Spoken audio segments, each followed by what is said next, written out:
എല്ലാവർക്കും നമസ്കാരം. വലിയ പരിപാടിയായിട്ട്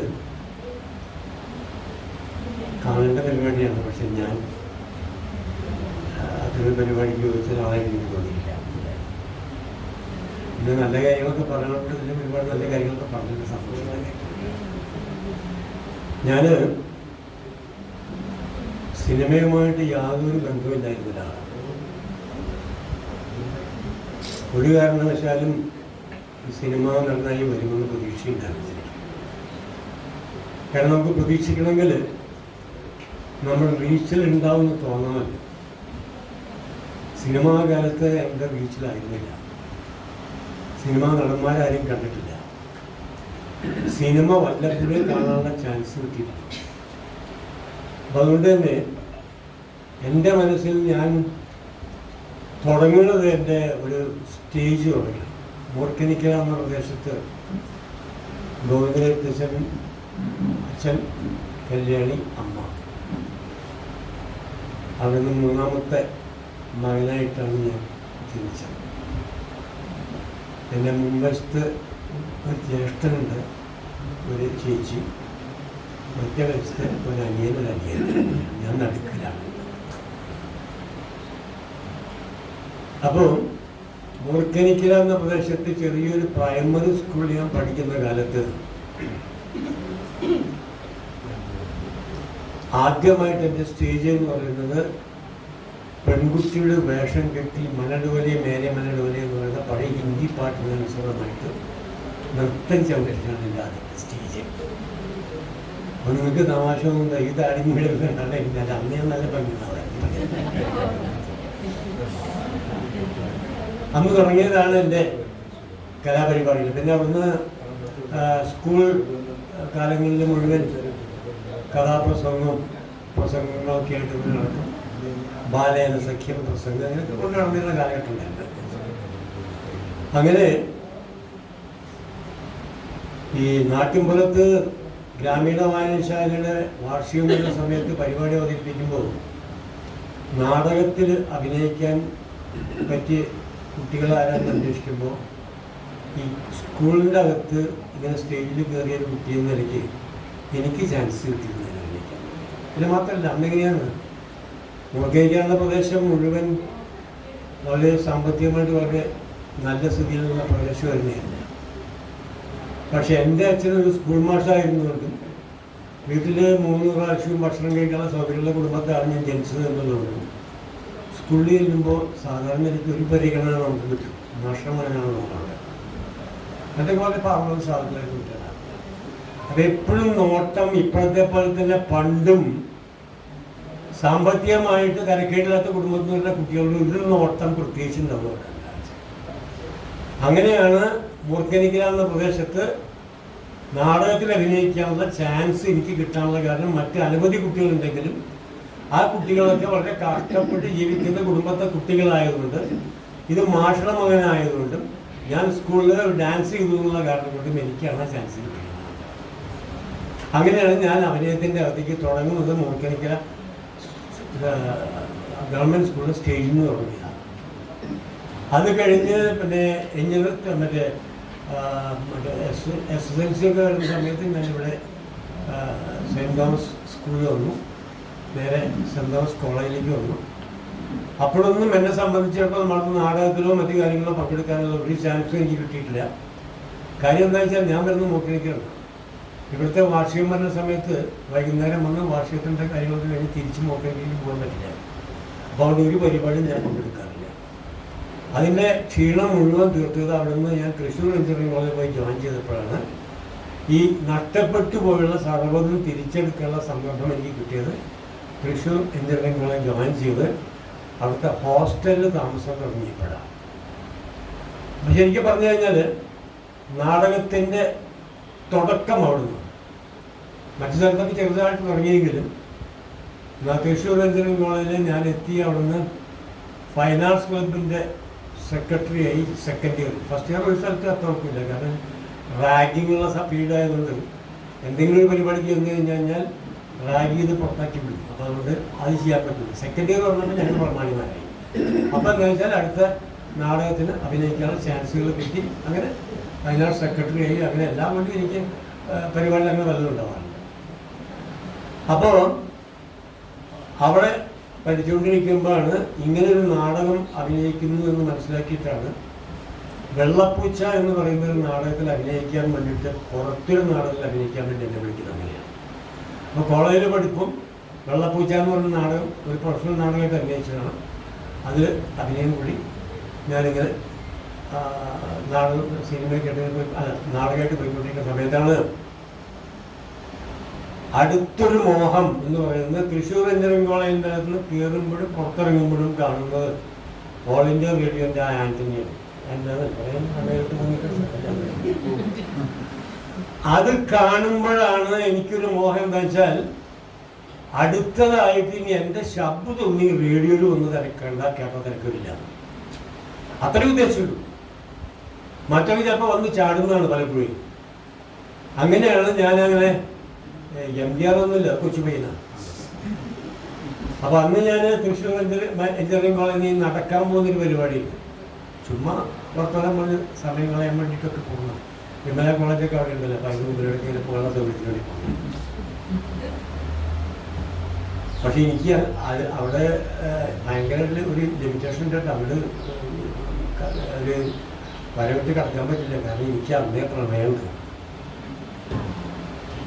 എന്ന് തുടങ്ങിയ പ്രണയം എന്ന് ചോദിച്ചു കഴിഞ്ഞാൽ അതും കൂടെ പറഞ്ഞാൽ മനസ്സിലായി. ചില ആ വിഷയം കൂടെ എൻ്റെ കുടുംബമായിട്ട് വളരെ അടുത്ത എൻ്റെ ക്യാരക്ടർ ഫോർമേഷനും കൂടി അത് സഹായിച്ചു എന്ന് വിശ്വസിക്കുന്ന ഒരാളാണ് ഞാൻ. എൻ്റെ വൈഫായിരുന്നു സുഭദ്ര, ഡോക്ടർ സുഭദ്ര. ഇന്നില്ല. അവർക്ക് 12 വയസ്സുള്ളപ്പോൾ തുടങ്ങിയതാണ് ഞങ്ങൾ തമ്മിലുള്ള പ്രണയം. എനിക്ക് 15 വയസ്സ്. ഞാനിതൊരിക്കൽ പഴയ ഗൗരിയമ്മ മന്ത്രിയായിരിക്കുന്ന സമയത്ത് ഒരു സന്ദർഭത്തിൽ എനിക്കിത് പറയേണ്ടി വന്നപ്പോൾ ഭക്ഷണം കഴിക്കാനിരിക്കുമ്പോൾ അവരെന്നോട് ചോദിച്ചു, ആ പ്രണയിച്ച കുട്ടി എന്നെയാണ് താൻ കല്യാണം കഴിച്ചത് ചോദിച്ചിട്ടുണ്ടാവും. ഞാൻ പറഞ്ഞു അതേ മേഡം. അതായി അങ്ങനെ പതിവില്ലേ, പഠിക്കുമ്പോൾ എന്തെങ്കിലുമൊക്കെ പ്രണയം ഉണ്ടാവും, അത് കഴിഞ്ഞാൽ പിന്നെ ആരെങ്കിലൊക്കെ കെട്ടിത്തിങ്ങും ആ കുട്ടി വേറെ ഒരിക്കലും പോകും എന്നാണ് പറഞ്ഞ. പക്ഷെ അപ്പം അങ്ങനെയല്ല, ആ കുട്ടി തന്നെയാണ് ഞാൻ കല്യാണം കഴിച്ചത്. അപ്പോൾ അങ്ങനെ കറങ്ങി നടക്കുന്ന കാലത്ത് എനിക്ക് തോന്നി ഈ ഇവരുടെ ഓൾ ഇന്ത്യ റേഡിയോൻ്റെ ഓഫീസ് അവിടെയാണല്ലോ. അപ്പോൾ നേരെ അവിടെ മുമ്പിൽ എത്തിക്കുന്നു. ഒന്ന് കയറാം, അവിടെ ഒന്ന് ചോദിക്കാമെന്ന് വിചാരിച്ചു. നേരെ കയറിയിട്ട് ഞാൻ ചോദിച്ചു, ഈ നാടകത്തിലൊക്കെ അഭിനയിക്കാനുള്ള ചാൻസ് എന്താ വഴി, ഇവിടെ എന്താ പരിപാടി എന്താ ചോദിച്ചു. അപ്പോൾ അത് പറഞ്ഞ ഇവിടെ ബ്രോഡ്കാസ്റ്റിംഗ് മാത്രമേ ഉള്ളൂ, ഇവിടെ റെക്കോർഡിംഗ് ഇല്ല ആ കാലത്തൊന്നുമില്ല. അപ്പോൾ അതിനെന്താ ചെയ്യാന്ന്, അത് റെക്കോർഡിംഗ് ഒക്കെ ഇവിടുന്ന് കാലിക്കറ്റാണ്, അവിടെ പോകാൻ വേണ്ടിയിട്ടാണ്. അപ്പം അന്നേ എനിക്കൊരു ചെറിയ നല്ലതാണോ ചീത്തയാണെന്ന് അറിഞ്ഞൂടാ, എന്തെങ്കിലും ഒന്ന് തോന്നിക്കഴിഞ്ഞാൽ പിന്നെ അത് നടത്താണ്ടിരുന്ന് കഴിഞ്ഞാൽ വലിയ മനസ്സിലാക്കും ഇഷ്ടമാണ്. അപ്പം നേരെ അടുത്തൊരു ദിവസം ഹോസ്റ്റലിൽ നിന്ന് നേരെ കോഴിക്കോട്ടേക്ക് വിട്ടു. കോഴിക്കോട്ടേക്ക് വിട്ട് അവിടെ ചെന്ന് പരിചയപ്പെട്ടു. അതെന്ന് പറഞ്ഞ് എന്നോട് വോയിസ് ടെസ്റ്റ് വേണമെന്ന് പറഞ്ഞു. വോയിസ് ടെസ്റ്റ് കഴിച്ചു. അപ്പം തന്നെ കാര്യങ്ങളൊക്കെ അപ്പം തന്നെ കഴിഞ്ഞു, പാസ്സായി. അടുത്ത നാടകത്തിന് വിളിക്കുന്നു പറഞ്ഞു. ഓ സന്തോഷം. നാടകത്തിന് വിളിക്കുമ്പോൾ 2 കാര്യമുണ്ട്. ഒരു ചില്ലറ കാശ് കിട്ടും പറഞ്ഞു. അതെൻ്റെ സ്വന്തമായിട്ടുള്ള വരുമാനമാണ്. ഹോസ്റ്റലിൽ താമസിക്കുമ്പോൾ അച്ഛൻ്റെ കയ്യിൽ നിന്ന് വരുമാനത്തുള്ള കാശ് ചോദിക്കണ്ട. കാരണം അത് എണ്ണിച്ചുട്ടങ്ങനെ കിട്ടുക, കൃത്യമായിട്ട് ഏകദേശം ഒരു കാശുണ്ടാവും. അത് വിട്ടിട്ടുള്ള പണി നമുക്ക് കിട്ടില്ല. അപ്പോൾ ഈ കാശ് കിട്ടിയാൽ എനിക്ക് എന്താ വെച്ചാൽ സിനിമ കാണാം, നല്ലോണം സിനിമ കാണാം ആ കാശ് കഴിയുന്നവരെ. അതിൻ്റെ കണക്ക് അച്ഛനില്ലല്ലോ. ഇങ്ങനെ സംഭവത്തിന് കാശ് കിട്ടുന്ന കാര്യം ഞാൻ അച്ഛനോട് പറഞ്ഞിട്ടില്ല. അപ്പം അതുകൊണ്ട് സിനിമ കാണാൻ വേണ്ടിയിട്ട് ഞാൻ ഈ കാശ് ഉപയോഗിച്ചുകൊണ്ടിരുന്നു. പക്ഷേ എൻ്റെ സിനിമയിലേക്കുള്ള യാത്ര തുടങ്ങുന്നത് ശരിക്കും പറഞ്ഞു കഴിഞ്ഞാൽ അവിടെ നിന്നാണ്. കാരണം കാലിക്കറ്റ് പോയി ഞാൻ നാടകം അഭിനയിക്കാൻ ചാൻസ് കിട്ടി. അവിടെ അഭിനയിക്കുന്ന കാലത്ത് ഈ നാടകത്തിൻ്റെ പ്രൊഡ്യൂസറായിട്ട് വരുന്നത് തിക്കൊടിയേട്ടനാണ്. തിക്കൊടിയേട്ടൻ വന്നു കഴിഞ്ഞു കഴിഞ്ഞാൽ അദ്ദേഹമാണ് നാടകം ഡയറക്റ്റ് ചെയ്യുക, അദ്ദേഹമാണ് ഈ നാടകം അവതരിപ്പിക്കുക. അപ്പോൾ ആ കാലത്ത് ഒരു ചെറിയ ചെക്കൻ എന്ന നിലയ്ക്ക് ഇരുന്നപ്പോൾ മൂപ്പർക്ക് തോന്നിക്കാണും, തരക്കേടില്ല ഈ പയ്യെന്ന് ചിലപ്പോൾ തോന്നിക്കാണും. കാരണം ഉത്തരായനം എന്ന ഒരു സിനിമ, അതിൻ്റെ സ്ക്രിപ്റ്റ് ഇദ്ദേഹം എഴുതിയിട്ടുണ്ട്, തിക്കുടിയാണ്. G അരവിന്ദനാണ് director. അരവിന്ദന് നിർബന്ധമായിട്ട് പറഞ്ഞു മിക്കവാറും എല്ലാവരും പുതിയ നടന്മാരായ തിരക്കിടില്ല. അങ്ങനെ ഒരു റോളിന് പറ്റിയ ആൾക്കാരാരാന്ന് അന്വേഷിച്ചിട്ട് കൂട്ടത്തിൽ ഒരു ദിവസം എനിക്കൊരു കോൾ വരിക. അപ്പോഴേക്കും ഞാൻ ചെറിയൊരു വ്യവസായം തുടങ്ങിയിട്ടുണ്ട്. ഒരു കോൾ വന്നു. അതിൽ വിളിച്ചിട്ട് ചോദിച്ചു, എടാ നിനക്ക് സിനിമയിൽ അഭിനയിക്കണം ചോദിച്ചു. പോയി പണി നോക്കടാന്ന് പറഞ്ഞു. കാരണം എൻ്റെ വിചാരം എനിക്ക് വേല വയ്ക്കാൻ വേണ്ടി എൻ്റെ സുഹൃത്തുക്കൾ ആരെങ്കിലൊക്കെ വിളിച്ചു പോലെ ഈ തമാശയ്ക്ക് വേണ്ടിയിട്ട്. അത് മൂപ്പർക്ക് മനസ്സിലായിട്ടുണ്ട്. അപ്പോൾ പറഞ്ഞു, അതേ എന്തുകൊണ്ടാണ് ഈ അങ്ങനെ പറഞ്ഞതെന്ന് എനിക്ക് മനസ്സിലായി, ഞാൻ ശരിക്കും തിക്കൊടിയനാണെന്ന് പറഞ്ഞു. ഞാൻ പറഞ്ഞു, ചേട്ടാ സോറി കേട്ടോ, എനിക്ക് വേണം, എന്നാൽ നാളെ കൊയിലാണ്ടിക്ക് വരണം. നെക്സ്റ്റ് ഡേ കൊയിലാണ്ടിക്ക് വാ, അഡ്രസ്സൊക്കെ പറയുമ്പോൾ കണ്ട സ്ഥലത്ത് പറഞ്ഞു. അങ്ങനെ ഞാൻ കൊയിലാണ്ടിക്ക് പോകുമ്പോൾ ഒരാളോടും പറഞ്ഞിട്ടില്ല ഞാൻ ഇങ്ങനെ സിനിമയുടെ കാര്യമായിട്ട് ബന്ധപ്പെട്ട് കൊയിലാണ്ടിക്ക് പോകാറ്. കാരണം എന്തെങ്കിലും കാരണവശാൽ തിരിച്ചു വരേണ്ടി വന്നു കഴിഞ്ഞാൽ പിറ്റേ ദിവസം മുതൽ ആ സിനിമ കാണാമെന്ന് വിളിച്ചു തുടങ്ങി. അപ്പോൾ അത് പഠിച്ചിട്ട് പിന്നെ ആരോടും മുന്നില്ല, നേരെ കൊയിലാണ്ടിക്ക് വിട്ടു. കൊയിലാണ്ടി ചെന്ന് അഡ്രസ്സ് ചെന്ന് കഴിഞ്ഞിട്ട് ഞാൻ തിക്കൊടിയേട്ടനെ ആദ്യം അന്വേഷിച്ചു. അദ്ദേഹത്തെ തന്നെ കണ്ടു. അദ്ദേഹം എന്നോട് വാങ്ങി പറഞ്ഞ് വിളിച്ചുകൊണ്ടെങ്കിൽ നിർത്തിയത് ജി അരവിന്ദൻ, ആർട്ടിസ്റ്റ് നമ്പൂരി, മങ്കട രവിവർമ്മ. എൻ്റെ കയ്യും കാലത്തോടെ കണ്ടത് ഇവിടെ കണ്ടുകൊണ്ടു. വലിയ ധൈര്യവാനാണ് ഞാൻ എഞ്ചിനീയറിംഗ് എന്നാണ് എല്ലാവരും പറ്റും. ഈ 3 പേരെ കണ്ടോടുകൂടി എൻ്റെ കയ്യും കാലം കുറച്ചുണ്ട്. കാരണം എന്ന് വെച്ചാൽ ഈ അന്ന് കാലത്ത് ഞാനിങ്ങനെ മനസ്സിൽ കണ്ടിരുന്ന ഒരുപാട് വലിയ വലിയ ബിംബങ്ങൾ ഇങ്ങനെ മുമ്പിൽ വന്ന് നിൽക്കുക, ആരും മുമ്പിൽ ചെന്ന് നിൽക്കുക. ഇപ്പം അവർ എന്നോട് എന്തെങ്കിലും ഒന്ന് അഭിനയിച്ച് കാണിക്കാൻ പറയും, അതോടുകൂടി ഞാൻ തലകറങ്ങി വിളിച്ചു കേൾക്കാം. അതാണ് എൻ്റെ സ്ഥിതി. അപ്പം എൻ്റെ ഭാഗ്യത്തിന് അഭിനയിച്ച് കാണിക്കാൻ പറഞ്ഞില്ല. അവിടെ വന്ന് കുറച്ച് നേരം അവിടെ ഇങ്ങോട്ടോ കുറച്ച് നേരം വിളിക്കാമെന്നൊക്കെ പറഞ്ഞാൽ ഇന്ന് സംസാരത്തേക്ക് കഴിഞ്ഞാൽ പറഞ്ഞു ഭക്ഷണം കഴിക്കാൻ പോവുക. ആ ഭക്ഷണം കഴിക്കാൻ പോകുന്നത് അടിപൊളി ഭക്ഷണത്തിൽ കഴിച്ചു. 2 ദിവസം അവരെ കൂടെ കൂടി 3ാമത്തെ ദിവസം ഗോവിന്ദൻ എന്ന് പറയുന്ന ഒരു ക്യാരക്ടർ എനിക്ക് ചെയ്യാൻ ഞാൻ ഭാഗ്യം കിട്ടി. കാര്യം ആ ഗോവിന്ദൻ എന്നുള്ള പേര് തന്നെ എൻ്റെ അച്ഛൻ്റെ പേരാണ്. അതിന് ആ ക്യാരക്ടർ അഭിനയിച്ചപ്പോൾ ആ സിനിമ പലരും കണ്ടിട്ടുണ്ടാവില്ല. കാരണം അധികം പേർക്കൊന്നും കണ്ട സിനിമയല്ല അത്. കാരണം അന്നത്തെ അവാർഡ് സിനിമകളുടെ കൂട്ടത്തിൽപ്പെട്ട സിനിമയാണ്. കാണുന്ന ആൾക്കാർ ചുരുക്കുക. പക്ഷേ കണ്ടവർക്ക് തന്നെ എന്നെ ഓർമ്മ വരാൻ ചാൻസ് ചെറിയൊരു കഷ്ണം, ചെറിയൊരു പീസ്. പക്ഷേ അതിൽ കുറച്ച് ശ്രദ്ധിക്കപ്പെടുന്ന ഒരു ചെറിയ ക്യാരക്ടറാണ്. അതായത് ഈ ഒളിവിൽ കഴിയുന്ന കാലഘട്ടം ബാലൻ കെ നായരുണ്ട്, കുഞ്ഞാണ്ടേട്ടുണ്ട്, ഞാനുണ്ട്. അങ്ങനെ ആ ഒളിവിൽ കഴിയുന്ന സമയത്താണ് ഭാര്യ പ്രസവിച്ചു എന്ന് കേട്ടിട്ട് കൊച്ചിനെ കാണാൻ വരുന്നത്. രാത്രി ആരും കാണാൻ. അങ്ങനെ ജനവാദിൻ്റെ അവിടെ നിന്ന് മുട്ടി വിളിച്ച് ഭാര്യ കൊച്ചിനെ കാണിക്കാൻ വേണ്ടി ഇങ്ങനെ കൊണ്ട് കാണിക്കുമ്പോൾ പഴയ തറവാടാണ്. അപ്പം ഈ മരം കൊണ്ടുണ്ടാക്കിയിട്ടുള്ള അഴികളാണ്. കൈ കടക്കില്ല. കൊച്ചിനെ തൊടാൻ വേണ്ടി കൈ ഇങ്ങനെ കഷ്ടപ്പെട്ട് തൊട്ടെടുത്ത് വിസിലിൻ്റെ വെളി വെക്കും, ഓടിപ്പോവും, പിന്നെയില്ല.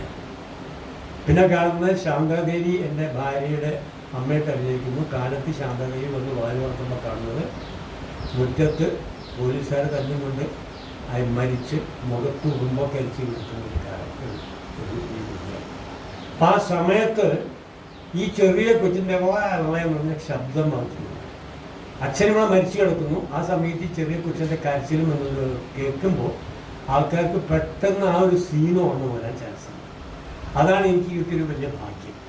പക്ഷേ ഈ സിനിമയൊക്കെ കഴിഞ്ഞപ്പോഴും എൻ്റെ വിചാരം എന്താ വെച്ചാൽ നാളെ മുതൽ എന്നെ ഈ സിനിമ ഇറങ്ങി കഴിഞ്ഞാൽ എന്നെ കാണുമ്പോൾ നസീർ സാറിൻ്റെ ഒക്കെ പുറകെ ആൾക്കാർ കൂടുമ്പോൾ എൻ്റെ പിന്നാലിൽ വരവുന്ന ആൾക്കാരാണ് വിചാരിച്ചത്. ഞാൻ ആ സിനിമ ഇറങ്ങിയ സമയത്ത് എന്ത് ചെയ്തെന്ന് വെച്ചാൽ എല്ലാ ദിവസവും ആ തിയേറ്ററിൻ്റെ മുമ്പിൽ നിന്ന് പോകുന്നവർക്ക് എന്നെ മനസ്സിലാവില്ല, എനിക്ക് പരാതിയില്ല. ഇറങ്ങുന്നവർക്കും മനസ്സിലാവില്ല എന്ന് പറഞ്ഞു കഴിഞ്ഞാൽ പിന്നെ പരാതിയില്ല. ഏതൊരുത്തും വന്ന് ഒരു രക്ഷയില്ല. അപ്പം ഒരു കാരണവശാലും എൻ്റെ മോഹം മുഴുവൻ പൊലിഞ്ഞു എന്ന് പറയാൻ വേണം. ഇനിയിപ്പോൾ എന്താ വഴി? വേറെ ആരും വിളിക്കേണ്ട ഒരു സിനിമയ്ക്ക് വേണ്ടിയിട്ട്. സിനിമ മുഴുവൻ മദ്രാശിയിലാണ്. ഇവിടെ ഇരിക്കുന്ന എന്നെ വിളിക്കാൻ ആരുണ്ട്? ഇവിടെ ആരുമില്ല. അങ്ങനെ ഇനിയിപ്പോൾ എന്താ വഴി എന്ന് വിചാരിച്ചു. ഏതായാലും ഇപ്പം ഈ പറഞ്ഞാൽ നേരത്തെ പറഞ്ഞ കുഴപ്പമുണ്ട് ആയി. പക്ഷെ എനിക്കൊരു സൗകര്യമുണ്ട്. എന്നുവെച്ചാൽ സിനിമാ നടൻ ബ്രാക്കറ്റിൽ സിനിമാ നടനായില്ല പുറന്നാണ്. അങ്ങനെയാണല്ലോ എല്ലാവർക്കും ഉണ്ട്, എല്ലാ സിനിമാ നടന്മാർക്കും ഉണ്ട്. ഈ ബ്രാക്കറ്റിൽ സുപ്രസിദ്ധ സിനിമാ നടനാണ് ആൾക്കാർ. ആദ്യമായിട്ട് തന്നെ ബ്രാക്കറ്റിലിട്ടാണ് ഈ പറവട്ടാനിപ്പള്ളിയിലാണ്. പറവട്ടാനിപ്പള്ളിയിൽ ഒരു വലിയ പരിപാടി വന്നപ്പോൾ അവർക്കൊരു സിനിമാ നടനെ വേണം. ആ സിനിമാ നടനെ ഇവിടുന്ന് കിട്ടാനാണ്. സത്യമാഷ അന്ന് മരിച്ചുപോയിട്ടുണ്ട്. നസീർ സാറിന് അടുപ്പിച്ച് വന്നു. അങ്ങനെ സിനിമാ നടന്മാരെ കിട്ടുന്ന കാലഘട്ടമല്ല, താരങ്ങൾ തന്നെയാണ് മേലെ പിടിച്ചാൽ കിട്ടുമൊന്നുമില്ല. അപ്പം ആകെ കിട്ടുന്നൊരു താരം ഈ തൃശ്ശൂർ ഏരിയയിൽ നോക്കിയപ്പോൾ ഞാൻ മാത്രമേ ഉള്ളൂ. അപ്പം എന്നെ വിളിച്ചു. ആ നോട്ടീസ് എനിക്കിപ്പോഴും വലിയ ഓർമ്മയുണ്ട്. മറ്റേ പ്രത്യേക എന്താണ് ക്ഷണിതാവ് ടി ജി രവി, ബ്രാക്കറ്റിൽ സുപ്രസിദ്ധ സിനിമ എന്ന്. സുപ്രസിദ്ധനാണെങ്കിൽ പിന്നെ ഈ ബ്രാക്കറ്റ് ആവശ്യപ്പെടുന്നതാണ്. അപ്പം അങ്ങനെ കാലഘട്ടം ഉണ്ടായിരുന്നു. കുറേ നാളങ്ങനെയാണ്. അതായത് സിനിമാ നടന്മാരെ തൃശ്ശൂരിൽ എവിടെയെങ്കിലും ആവശ്യം വരുമ്പോൾ ടി ജി രവി ബ്രാക്കറ്റിൽ സുപ്രസിദ്ധ സിനിമാ നടൻ വരിക, അവിടെ പോവുക, പ്രസംഗിക്കുക, തിരിച്ചു വരികയും ചെയ്യുക. പക്ഷെ ഞാൻ ഇപ്പോഴും ആ സ്റ്റേജിൽ നിന്ന് മറക്കാത്തൊരു സംഭവം എൻ്റെ മനസ്സിൽ ഇപ്പോഴും കിടക്കുന്നു കേട്ടോ. എന്താ വെച്ചാൽ ഞാൻ സിനിമാ നടനായിട്ട് അവിടെ ഇരിക്കുക. അന്നത്തെ പള്ളിയിലെ അച്ഛന് ഞാൻ സിനിമ നടനൊന്നും പുള്ളിക്കറിയില്ല. പിന്നെ വിഷമമൊന്നും വിചാരിക്കുന്നത് ആരും തെറ്റിദ്ധരിക്കൊന്നും വേണ്ട. ഈ അച്ഛന്മാർക്ക് വേറെ കുഴപ്പമുണ്ട് പൊതുവെ. അതായത് ഈ പള്ളിയിലെ ആൾക്കാർ ഉപദേശിക്കുന്ന രീതിയിൽ ഇങ്ങനെ പറഞ്ഞുകൊണ്ടിരിക്കുകയെന്നല്ലാണ്ട് മുമ്പിലിരിക്കുന്ന ആൾക്കാരെ കുറിച്ച് ഒരു ധാരണ എടുക്കുന്നില്ല, സ്റ്റേജിലിരിക്കുന്ന ആൾക്കാരെ കുറിച്ചും ധാരണ. ഉപദേശിച്ച് നന്നാക്കാൻ ഇങ്ങനെ പലതും പറഞ്ഞു. അതിൻ്റെ കൂട്ടത്തിൽ മൂപ്പര് പറഞ്ഞു, ഈ സിനിമയും സിനിമാക്കാരും മുഴുവനാണ് ഈ നാടിനെ മുഴുവൻ നശിപ്പിക്കുന്നത്. ഈ പിള്ളേരെ മുഴുവൻ ചീത്ത സ്വഭാവം പഠിപ്പിക്കുന്നത് സിനിമാക്കാരാണ്. അപ്പോൾ പിള്ളേർക്കൊക്കെ എന്നെ വിളിച്ച പിള്ളേർക്കൊക്കെ ഒരു വിഷമമൊക്കെ തോന്നിയിട്ട് അവർക്ക് പോട്ടെ. അച്ഛനൊരു വിഷമമില്ല, കാരണം ഞാൻ സിനിമ കാണുന്നത് അച്ഛനറിഞ്ഞൂടെ. അപ്പൊ അച്ഛൻ പൊതു കാര്യം പറഞ്ഞ കൂട്ടത്തിൽ ഇതും പറഞ്ഞു.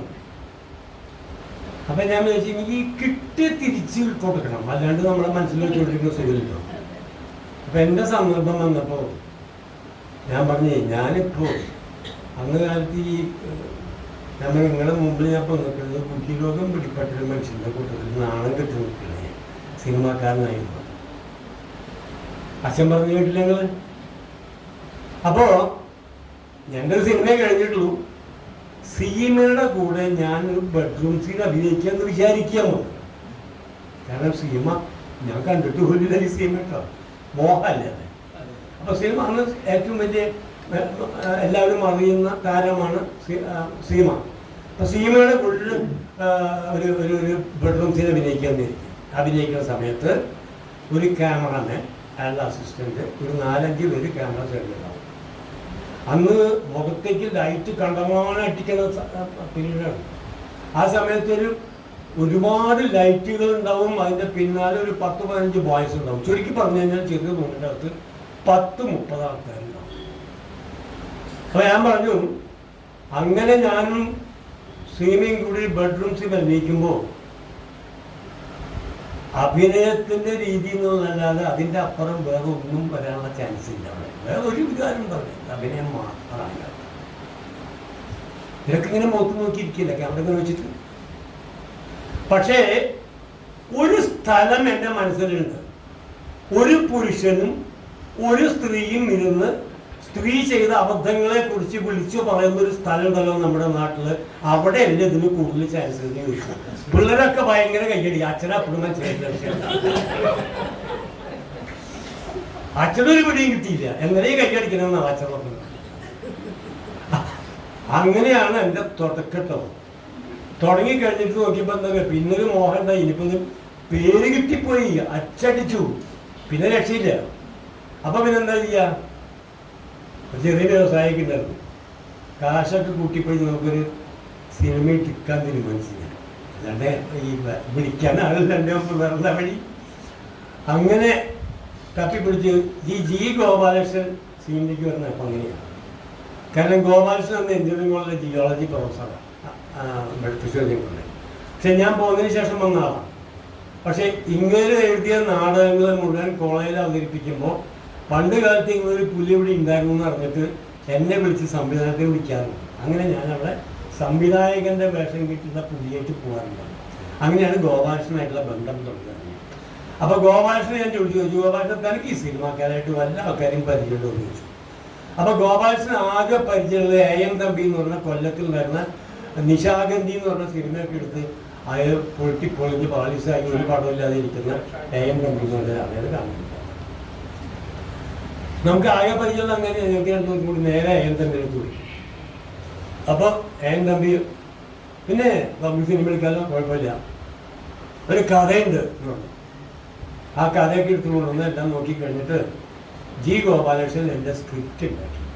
അങ്ങനെയാണ് പാദസരം എന്ന് പറഞ്ഞ സിനിമ. നേരത്തെ ഉഷസി നീയെന്നെ വിളിക്കില്ലെങ്കിൽ എന്ന പാട്ട് പാദസരം എന്ന സിനിമയിലാണ് 1977 തുടങ്ങി 78-ലാണ്.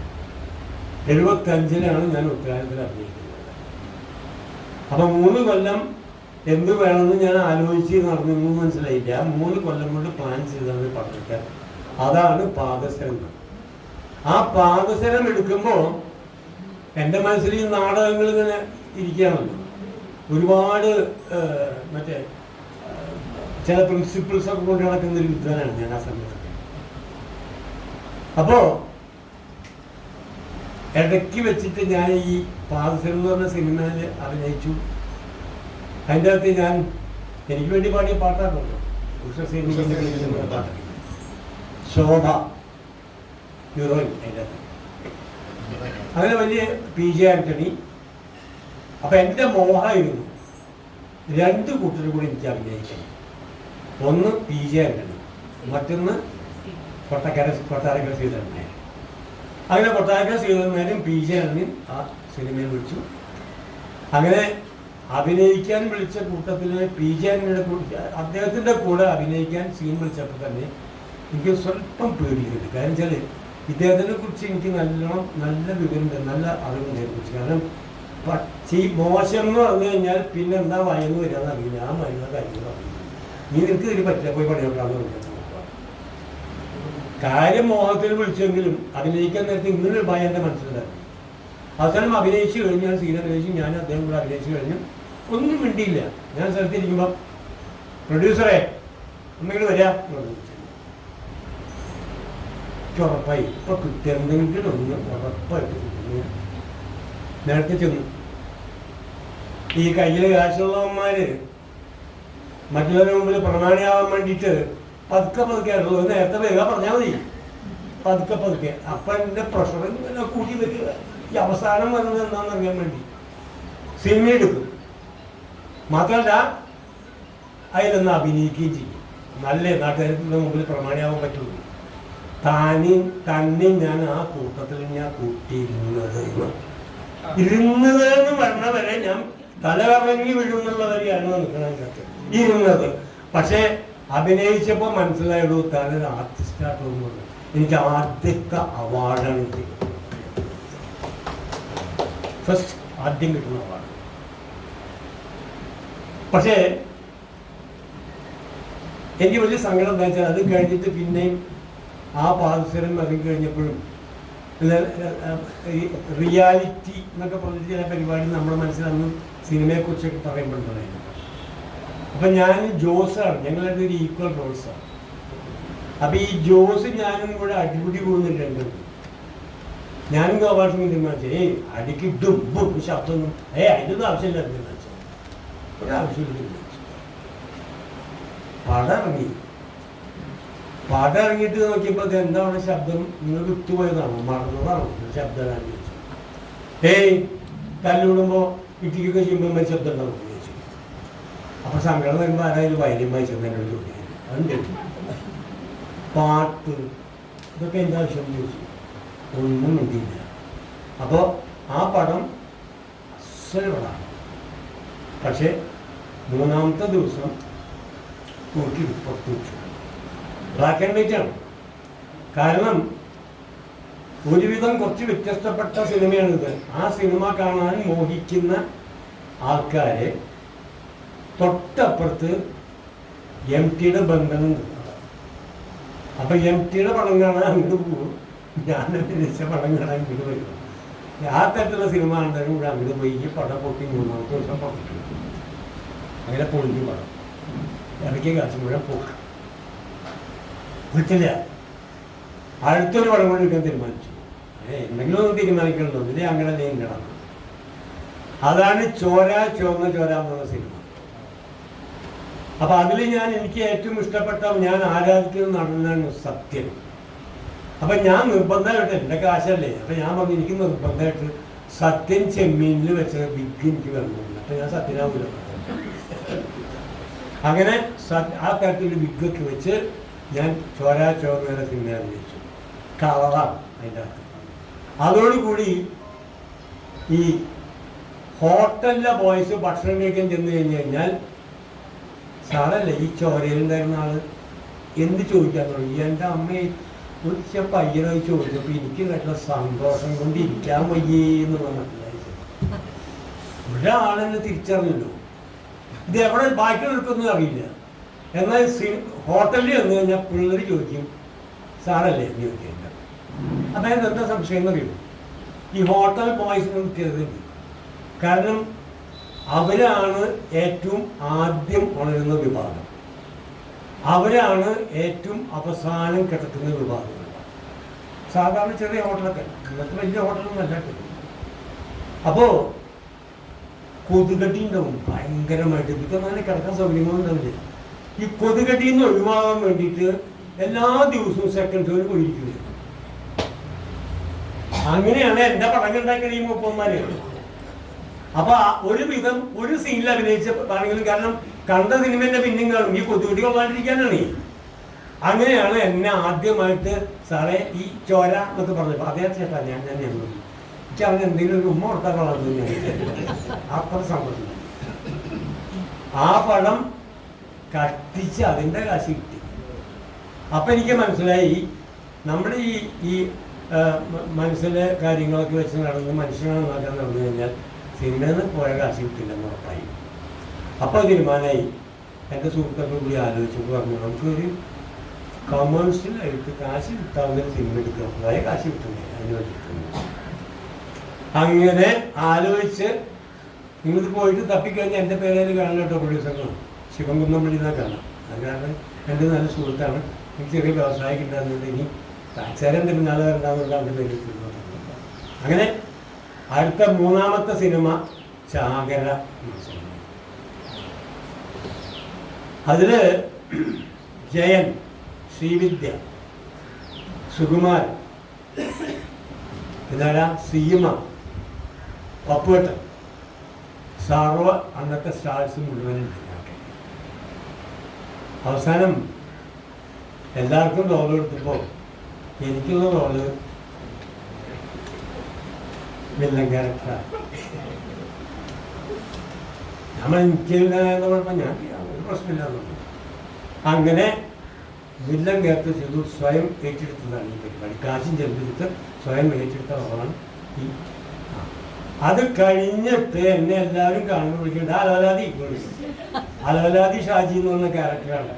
നീ അല്ലേടാ, ഞാൻ ചേട്ടൻ ചോദിക്കുന്നുണ്ട്, നീ അല്ലേടാ ഈ അലവലാതി ഷാജി?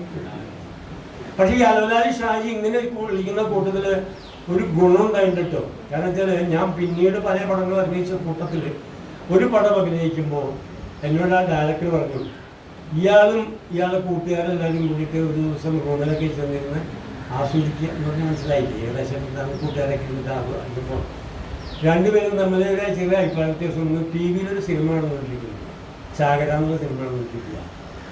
അപ്പോൾ രണ്ടുപേരും നമ്മൾ അഭിപ്രായ വ്യത്യാസം വന്ന് അങ്ങോട്ടും ഇങ്ങോട്ടും വഴക്കും ബഹളമൊക്കെ തുടങ്ങിയ സമയത്ത് ഒരടിയുടെ വക്കത്ത് എത്തുമെന്ന് തോന്നിയ സമയത്ത് ഡയലോഗ് മറ്റേ ജയൻ്റെ ഡയലോഗ്, നീ അല്ലടാ ഈ അലവലാതി ഷാജിന്ന്. ഈ വഴക്ക് അപ്പം നിന്നു.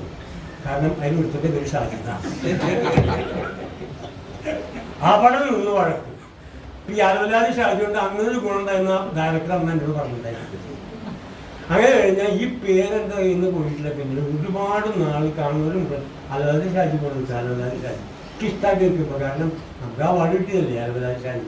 മാത്രമല്ല എന്നോട് പ്രത്യേകിച്ച് പറയാറുണ്ട്, എന്നെ കണ്ടാൽ എന്താ ദൈവമേ, ഞാൻ ആ കാലത്ത് ചെയ്തിരുന്ന മുഴുവൻ അത് കഴിഞ്ഞിട്ട് ചെയ്തത് മുഴുവൻ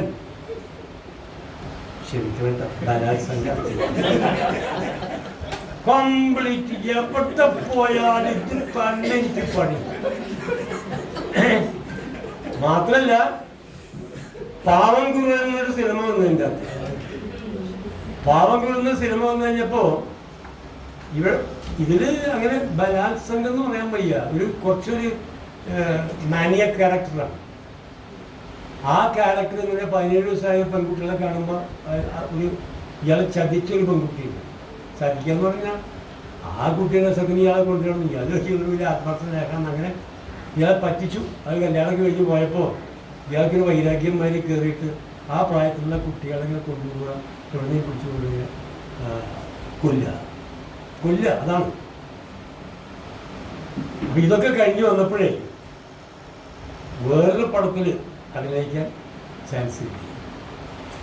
ആ ചാൻസ് കിട്ടിയത് എന്താണ് എൻ്റെ പേര്, കൊടുമുടികൾ.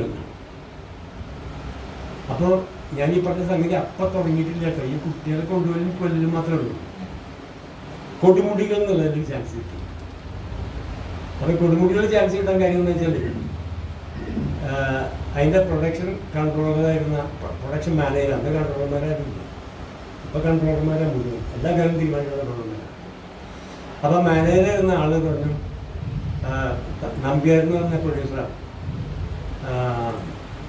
ചന്ദ്ര ഈ കലങ്കോട് ചന്ദ്രൻ എന്ന് പറഞ്ഞാൽ എൻ്റെ മാനേജർ, ഈ പടം നടക്കില്ല, അടുത്ത പടം നടക്കില്ല, ബാലയ്ക്ക് നേരെ ഡേറ്റ് ഇല്ല.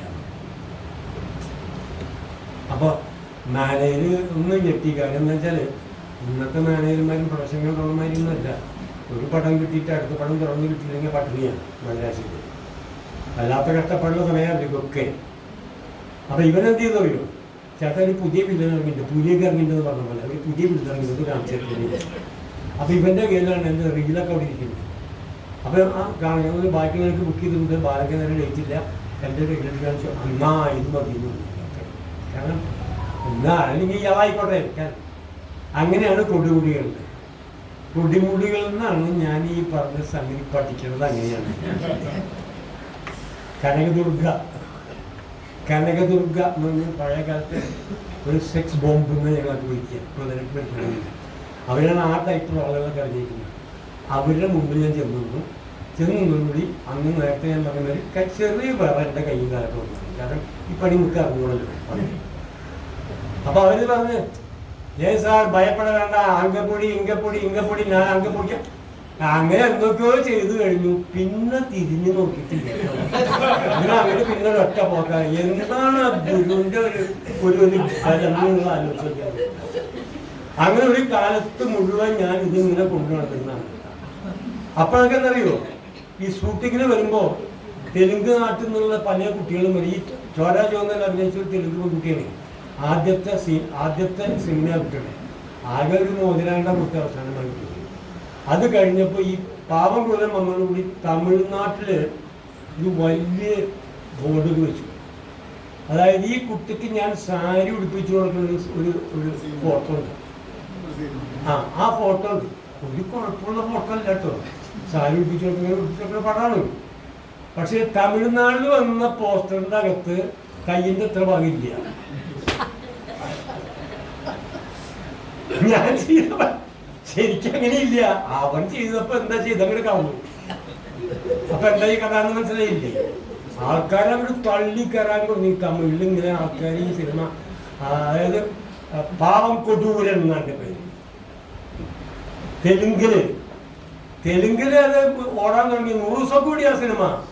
അത് കഴിഞ്ഞപ്പോ തെലുങ്ക് പടം അഭിനയിക്കുന്ന പ്രമാണിമാര് വന്നപ്പോ എന്നെ കാണാൻ അവിടുത്തെ നടൻ വിളിക്കുന്നു, എന്നെ വിളിക്കാൻ ആള് വന്നു. അവസാനം എവിടെ എത്തി ഞാൻ നിങ്ങൾ വിചാരിക്കുന്നത്? ഇനി ഈ പണിയോട് തുടങ്ങിയ ഏർപ്പാടാണ് ഇപ്പതേ.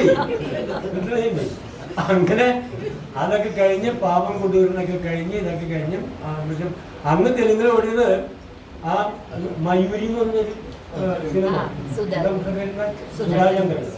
സുധാചന്ദ്രന്റെ പടവും തെലുങ്കിലേക്ക് മറ്റേ ഡബ് ചെയ്ത് ചേർത്ത ഈ പടമാണ് അന്ന് സിനിമ നമ്മുടെ തെലുങ്കിലെ ഏറ്റവും കൂടുതൽ പടമില്ലാത്തത്. അത് കഴിഞ്ഞപ്പോൾ പിന്നെ ഇഷ്ടം പോലെ പടങ്ങൾ ഉണ്ടായി. അതിൻ്റെ വരവിൽ പെട്ട ഒരു ഇതാണ് അദ്ദേഹം പറഞ്ഞ പറങ്കിമല എന്ന് പറഞ്ഞ സാധനം ഈ പറഞ്ഞത് അതുകൊണ്ട് എന്താ ശബീകരിക്കുന്നത് എൻ്റെ അപ്പൻ ചത്താമി കഴിക്കുന്ന സാധനം അത് റിഹേഴ്സലിൽ പറഞ്ഞിട്ട് ഞാൻ നോക്കിയപ്പോൾ ഭരതേട്ടൻ ചിരിക്കുകയാണ്. അപ്പം എനിക്ക് സംശയമായി എൻ്റെ ഈ വിഡ്ഢിത്തം പറഞ്ഞു കേട്ടിട്ട് മൂട്ട് ചിരിക്കണമെന്ന് അറിയില്ല. അപ്പം ഞാൻ പതുക്കെ നിർത്തിച്ച് ഭരതേട്ടൻ പരിചയപ്പെട്ടില്ല, വലിയ പരിചയമില്ല ഭരതേട്ടൻ ഞാൻ അങ്ങനെ പറയട്ടെ. പിന്നെ അതന്നെ പറയണം, നിനക്ക് തോന്നിയതൊക്കെ പറഞ്ഞു, ഒരു കുഴപ്പമില്ല എന്ന് പറഞ്ഞു ഭരതേട്ടൻ. എനിക്ക് ഒരു ക്ലീൻ ചിക്കൻ വന്നു, അതാണ് വെച്ച് അടിച്ചത് ഈ സാധനം. അതാണ് നേരത്തെ പറഞ്ഞത് എൻ്റെ ശരി ഇതിൻ്റെ അപ്പൻ ചത്താമി ഒരു സാധനം.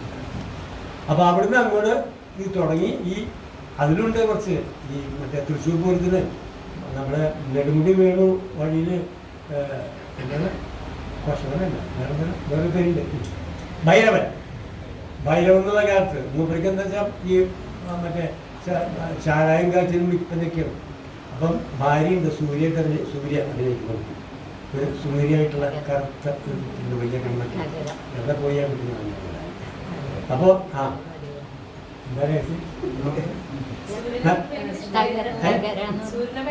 എനിക്ക് നല്ല ഇഷ്ടമാണ്, നല്ല ഭംഗിയുള്ള കുട്ടിയാണ്. അതിൻ്റെ അപ്പുറം പോകാൻ എനിക്ക് പറ്റില്ല, ഞാൻ നേരത്തെ പറഞ്ഞില്ലേ. അപ്പോൾ സൂര്യ നല്ല അസലായിട്ട് തന്നെ ഈ മറ്റേ വേണുവിൻ്റെ ഭാര്യയായിട്ട് അഭിനയിക്കാൻ പറ്റി.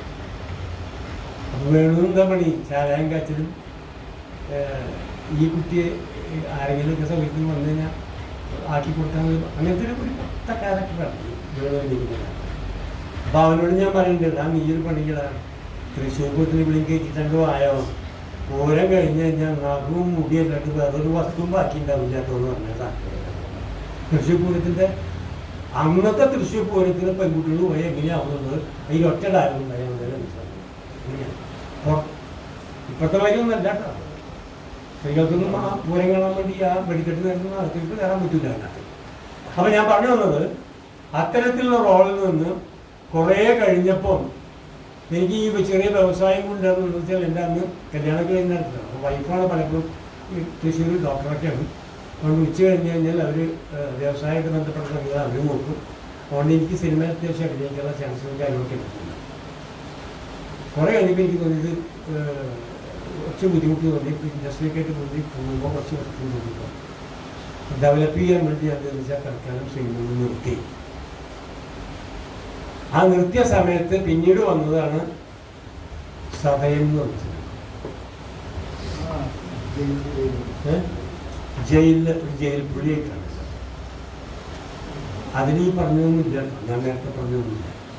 നല്ല ക്യാരക്ടറാണ്. എന്നോട് ചോദിക്കുമ്പോൾ ഞാൻ നല്ല ക്യാരക്ടർ പറയുന്ന കൂട്ടത്തിൽ പറയുമ്പോൾ ആദ്യം ഈ ആരെങ്കിലും ചോദിച്ചു കഴിഞ്ഞാൽ അടുത്തിരിക്കുന്ന ഒരാൾ പറയും സതയം എന്ന് പറഞ്ഞ് വിളിച്ചു പറയുന്നത്. വളരെ ഡിഫറൻ്റ് ആയിട്ടുള്ള ഒരു സിനിമയാണ്. കാരണം മോഹൻലാൽ അതിൻ്റെ അകത്ത് അഭിനയിക്കുന്നത് ഭയങ്കര ക്രൂരനായിട്ടുള്ള ഒരു ചെറിയ കുട്ടികളെ കഴുത്തിൽ വെച്ച് കൊല്ലുകയാണ് അതിൻ്റെ അകത്ത്. പക്ഷെ ചെയ്യുന്നത് എന്താണെന്ന് വെച്ചാൽ ഈ കുട്ടി പിഴച്ചു പോയൊരു കുട്ടിയായിട്ട് ഒരു സ്ത്രീയായിട്ട് ഈ സമൂഹത്തിൽ വരരുതെന്ന് വിചാരിച്ച് ചെയ്യുന്നത്. അതാണ് ആ ക്യാരക്ടറാണ്. അത് കഴിഞ്ഞ ഒരു ദിവസം ഞാൻ എൻ്റെ വൈഫൊക്കെ കൂട്ടിയിട്ട് ഇവിടെ ലൈറ്റിൽ പോയിട്ട് ചാപ്പാട് കഴിച്ചുകൊണ്ടിരിക്കുമ്പോൾ വൈഫിൻ്റെ ക്ലാസ്മേറ്റിനാണ് പവിത്രൻ എന്നൊരു ഡോക്ടറുണ്ട്, അദ്ദേഹം വന്നത്. അദ്ദേഹം വർക്ക് ചെയ്യാം. അപ്പോൾ അദ്ദേഹം വന്നിട്ട് പറഞ്ഞു ഞാൻ അവരുടെ ഈ ഗെറ്റ് ടുഗദറിനൊക്കെ വൈഫിൻ്റെ വാലായിട്ട് പോകാറുണ്ട്. അപ്പോൾ ഈ കൂട്ടുകാരൊക്കെ എനിക്ക് നല്ല പരിചയമാണ്. അപ്പോൾ അയാളോട് ചോദിച്ചു, ടീച്ചർ നിന്റെ സിനിമ കണ്ടിട്ടോ, ഇതിലും പേരുന്ന ലേബർ റൂമിൽ മുമ്പിൽ വന്നിരിക്കുന്നു. ചോദിച്ചാൽ എന്ത് കസേരയുടെ തുമ്പത്തിരുന്ന് കാണുന്ന ഈ സാധനം വിഷമിച്ചിട്ടിരിക്കല്ലേ, ഈ നമ്മൾ ഒരു ലേശം ഒരു സന്തോഷം കിട്ടാനും കാര്യമൊക്കെ മറക്കാൻ വേണ്ടിയിട്ട് ഒരു രസത്തിന് കാണാൻ പോയി കഴിഞ്ഞാൽ ഈ സിനിമ കണ്ടു കഴിഞ്ഞാൽ അതിനേക്കാളും പ്രശ്നവും മനസ്സിലാക്കും. പേടിച്ചിട്ട് വിഷമിച്ചിട്ട് ഇരിക്കില്ലല്ലോ എന്ന് പറയും. അപ്പോഴേ എനിക്ക് സമാധാനം, സിനിമ നന്നായി മനസ്സിലായത് അപ്പോഴാണ്. അപ്പോൾ അത്തരത്തിലുള്ള സിനിമകളിൽ കൂടെ ഞാനിങ്ങനെ കടന്നുപോയി കുറേ നാൾ കഴിഞ്ഞിങ്ങനെ മാറി വന്നപ്പോഴാണ്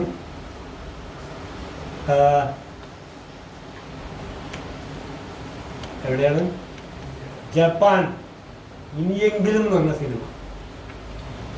ഇനിയെങ്കിലും എന്ന് പറഞ്ഞ സിനിമ ഞാൻ മറ്റേ ഐ വി ശേഷൻ സിനിമയിൽ മുഴുവൻ ഈ ക്യാരക്ടേഴ്സ് ചെയ്തിട്ടുണ്ട്. ആ സമയത്ത് തുടങ്ങിയപ്പോൾ അഹിംസ എന്ന് പറഞ്ഞ് തുടങ്ങിയതാണ്. അത് കഴിഞ്ഞിട്ട് സിനിമ വന്നു ഇനിയെങ്കിലും എന്ന സിനിമ. ആ സമയത്ത് ഒരു ക്യാരക്ടർ ചെയ്യാൻ വേണ്ടി എന്നെ വിളിച്ചു. ശശിയുടെ തുടങ്ങിയ സമയത്ത് ശശിയുടെ എല്ലാ പടത്തിലും ഞാൻ അഭിനയിക്കാറുണ്ട്, എന്നെ വിളിക്കാറുണ്ട്. അപ്പം ഇതിലും വിളിച്ചു, പക്ഷെ എനിക്ക് തരാൻ റോളില്ല അതിനകത്ത്. അപ്പോൾ എന്നോട് ചോദിച്ചു, അവസാനം ചോദിച്ചു, നീ കോമഡി ചെയ്യുമെന്ന് ചോദിച്ചു. ഞാൻ പറഞ്ഞു ചെയ്യാൻ വിരോധമൊന്നുമില്ല, പക്ഷെ നിങ്ങളാരും തന്നിട്ടില്ലല്ലോ, തന്നത് കൂടെ നീ കഴിഞ്ഞ പരിപാടിയിലൊക്കെ ആയിരുന്നല്ലോ, പണ്ട് വിട്ടൊന്ന് തന്നാൽ നമുക്ക് ചെയ്തു നോക്കാൻ പറ്റില്ല. അങ്ങനെ അത് നെടുമുടി വേണമെന്ന് വെച്ചിരുന്ന ക്യാരക്ടറാണ്. വേണു ആ സമയത്ത് ഫോണിൽ വേറെ ഒരു പടത്തിന് വേണ്ടി പോയിരിക്കുകയാണ്. അപ്പോൾ വേണുവിന് കിട്ടിയിട്ടില്ല. അതിനാണ് ഇപ്പം എന്നെ വിളിച്ചിട്ട് ഇതിന് ഒരു സ്വഭാവ മാറ്റം ഉണ്ടാക്കി കൊണ്ടുവരാൻ പറ്റുമെന്ന് വിളിച്ച് സംസാരിക്കാൻ അങ്ങനെ തീരുമാനിച്ചു. അപ്പം ഞാൻ പറഞ്ഞ ആദ്യം എൻ്റെ ഈ പഴയ പറങ്കിമലയുടെ അനുഭവം എൻ്റെ മനസ്സിലുണ്ടല്ലോ. എനിക്ക് ബ്രേക്ക് എന്ന സിനിമ ഉണ്ടല്ലോ പറങ്കിമല, അത് അപ്പോൾ അവരുള്ളതുകൊണ്ട് ഞാൻ പറഞ്ഞു, ഞാൻ എന്ത് ചെയ്താലും അവസാനം വരുമ്പോൾ ഇപ്പം മഹാകോടനാഥൻ എന്തെങ്കിലും ക്യാരക്ടറാണ് ഞാൻ വിചാരിക്കും. കോമഡി അല്ല എടുക്കുക, എന്താ ഈ പറയുന്നത് മുന്നേ എൻ്റെ പിന്നിൽ വേറെന്തോ പണിയിട്ടുള്ളതാണ്. അത് വിടാൻ ഒറ്റ വഴിയുള്ളൂ, നമുക്ക് തൃശ്ശൂരിലേക്ക് കടത്തുക, അല്ലാണ്ട് വേറെ വഴിയില്ല. തൃശ്ശൂർ ഭാഷ പറഞ്ഞു കഴിഞ്ഞാൽ, തൃശ്ശൂർ സ്ലാങ് പറഞ്ഞാൽ ഉറപ്പാണ് അത് എവിടെയും നമുക്ക് പറയാം. എന്ത് സീരിയസ് വിഷയം പറഞ്ഞു കഴിഞ്ഞാലും ആൾക്കാർ ചിരിക്കാണ്ടിരിക്കില്ല നമുക്കില്ല. എൻ്റെ ഒരു അനുഭവം ഉണ്ടേ, ഇത് നാടകം കളിച്ചേക്കും. ആ നാടകം കളിക്കുമ്പോൾ അതിൻ്റെ അകത്ത് അഭിനയിക്കാൻ പൂതിയുള്ള ആൾക്കാരൊക്കെ വരുമല്ലോ. അപ്പം അങ്ങനെ വരുന്ന കൂട്ടത്തിൽ ഒരാളുണ്ടായിരുന്നു, ആളുടെ പേരൊന്നും പറയുന്നില്ല. മൂപ്പര് വലിയ നടനൊന്നുമല്ല, പക്ഷേ സിനിമ നാടകക്കാരെയും അഭിനയിക്കുന്ന ആൾക്കാരെയും വലിയ ഇഷ്ടമാണ്. മൂപ്പർക്ക് എടുക്കുന്ന തലകാണിച്ചൊക്കെ വേണം. അങ്ങനെ സൂപ്പറിലോ പോലീസായിട്ട് അഭിനയിക്കാൻ പറ്റില്ല. സിനിമ ചെറിയ സിനിമ. അപ്പോൾ അവിടേക്ക് ആൾ വരിക, വന്നു കഴിഞ്ഞിട്ട് വർത്തമാനമൊക്കെ പറഞ്ഞു കഴിഞ്ഞപ്പോൾ യു ഗെറ്റ് ഔട്ട്. പാമ്പുമില്ല, അല്ല സാറേ, I say you get out എന്ന് പറഞ്ഞാൽ അവൻ പൊയ്ക്കൊള്ളണം. അങ്ങനെയാണ് ഡയറക്റ്റ് ഉദ്ദേശിക്കുന്നത്. സ്റ്റേജിൽ വന്നപ്പോൾ യു ഗെറ്റ് ഔട്ട് പറഞ്ഞു, അവൻ പോയില്ല. സാറേ എന്നൊക്കെ വിളിക്കുമ്പോൾ I say you get out നിന്നിട്ട് അവൻ പോയില്ല. പുറത്തേക്ക് പോയാലെന്ന് പറഞ്ഞു. അതോടുകൂടി ആൾക്കാരെ ചിരിച്ചിട്ട് സീരിയസ് ഇങ്ങനെ കയ്യിന്നിട്ട് സാർ പുറത്തേക്ക് പോയാലെന്ന് SP ടിങ് എന്ന് പറഞ്ഞാൽ അവിടെ വെച്ച് പൊട്ടി നടക്കണം. പിന്നെ ആൾക്കാർ ചിരി അവസാനിപ്പിക്കാൻ വേണ്ടി ഒരുപാട് സമയം എടുത്തു. ആ ഒരു അനുഭവം എനിക്കുള്ളത്. ഞാൻ പറഞ്ഞു, ഞാൻ തൃശ്ശൂർ സ്ലാങ്ങിലേക്ക് പിടിച്ചു. അങ്ങനെ അതിന് തൃശ്ശൂർ സ്ലാങ്ങി പിടിച്ചു. കയറി ചെറിയ ദോഷമുണ്ടായിട്ടാണ്.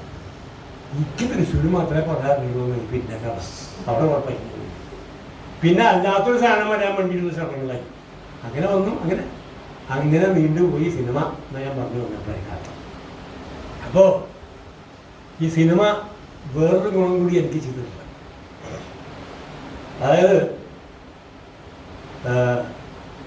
എൻജിനീയർ എന്ന നിലയ്ക്ക് അന്ന് എൻ്റെ വലിയ മോഹം എന്തായിരുന്നു വെച്ചാൽ, എൻ്റെ നാട്ടിൽ പണിയില്ലാത്ത ഒരുപാട് പേരുണ്ട് മോട്ടറിക്കാൻ. അവർക്കൊരു പണി കൊടുക്കുക. ഒരു പണി കൊടുക്കുക എന്ന് പറഞ്ഞു കഴിഞ്ഞാൽ മറ്റേ പണിയല്ല. ഒരു പണി കൊടുക്കാൻ എന്തെങ്കിലും നമുക്ക് ചെയ്യണം എന്ന് വിചാരിച്ചിട്ട് സ്വന്തമായിട്ട് ഒരു വ്യവസായം തുടങ്ങാൻ തീരുമാനിച്ചു. എൻ്റെ ഒരു പ്രധാന കാരണമാണ്. അപ്പം നോക്കുമ്പോൾ ഒരു ചെറിയ റബ്ബർ എസ്റ്റേറ്റ് എന്നൊക്കെ പറയുമ്പോൾ അങ്ങനത്തെ എസ്റ്റേറ്റ് ഒന്നുമില്ല. അച്ഛനായിട്ട് തുടങ്ങി വെച്ചാൽ ചെറിയൊരു കുറച്ച് റബ്ബറൊക്കെ ഉണ്ട്. അപ്പോൾ റബ്ബർ വെച്ച് എന്തെങ്കിലും തുടങ്ങാമെന്ന് വെച്ചൊരു വ്യവസായം തുടങ്ങി വെച്ചതിനാണ്. അപ്പോൾ ആ വ്യവസായം തുടങ്ങി തരക്കേടില്ല തോന്നി. അത് കഴിഞ്ഞപ്പോൾ ഞാനിങ്ങനെ ഡെവലപ്പ് ചെയ്ത് വന്ന് ഒരു വ്യവസായം വലുതാക്കി പിന്നും തുടങ്ങി അങ്ങനെ പോയി. അവസാനം കയർ മാനുഫാക്ചറിങ് അവിടെ 3 കോടി രൂപയ്ക്ക് കയർ മാനുഫാക്ചറിങ്